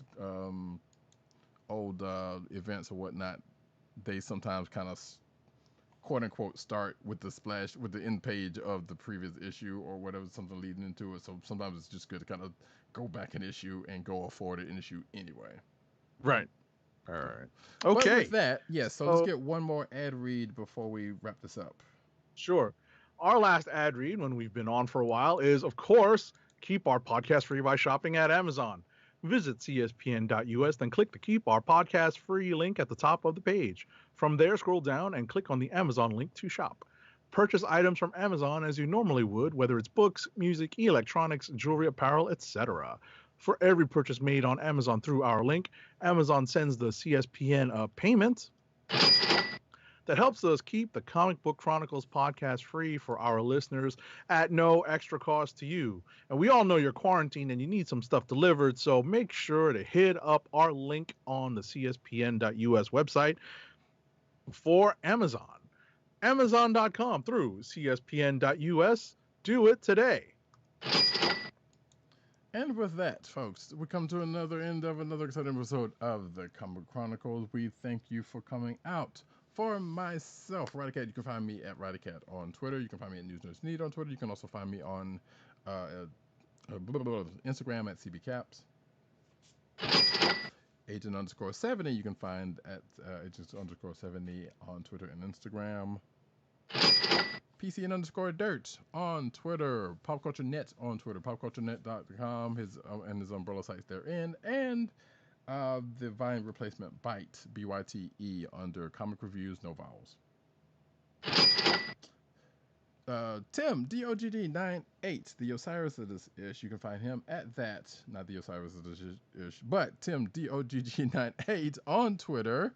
CB Cron on Twitter, which is the Comic Book Chronicles Twitter account. The Click Nation on Twitter. That's DKLIQNATION. Also, theclicknation.com. And also Comic Book Resources, where he's over there writing his face off. You can find this here podcast, as I've probably neglected to say earlier, at the Cold Slither Podcast Network. That's cspn.us. Do it today. Indeed. And you can also subscribe to said podcast at your podcast perusal place, of course, whether it be Google Play, Apple iTunes, Spotify, and the Cold Slither Podcast Network SoundCloud page. And if you are previously subscribed to the Cold Slither Podcast Network and or the Comic Book Chronicles feed on iTunes, make sure that you refresh that feed. It has subtly changed, so just search for Comic Book Chronicles and make sure to subscribe, especially if you are on Apple iTunes. I think the Spotify link is in the process of being updated. Yeah, what he said. And with that, folks, we will be back next week. We don't necessarily know. I think we may still be on this Road to Empyre train next week, but we will let you know on the Twitter accounts if for no other reason. And check out Marvel Unlimited. Maybe we'll go to DC. We don't even know. We've got ideas. We've got ideas. Yes. But until then, folks, this has been the Comic Book Chronicles. Peace. Peace. One. I love it when a plan comes together. Good evening, Rick. Would you believe it's Dr.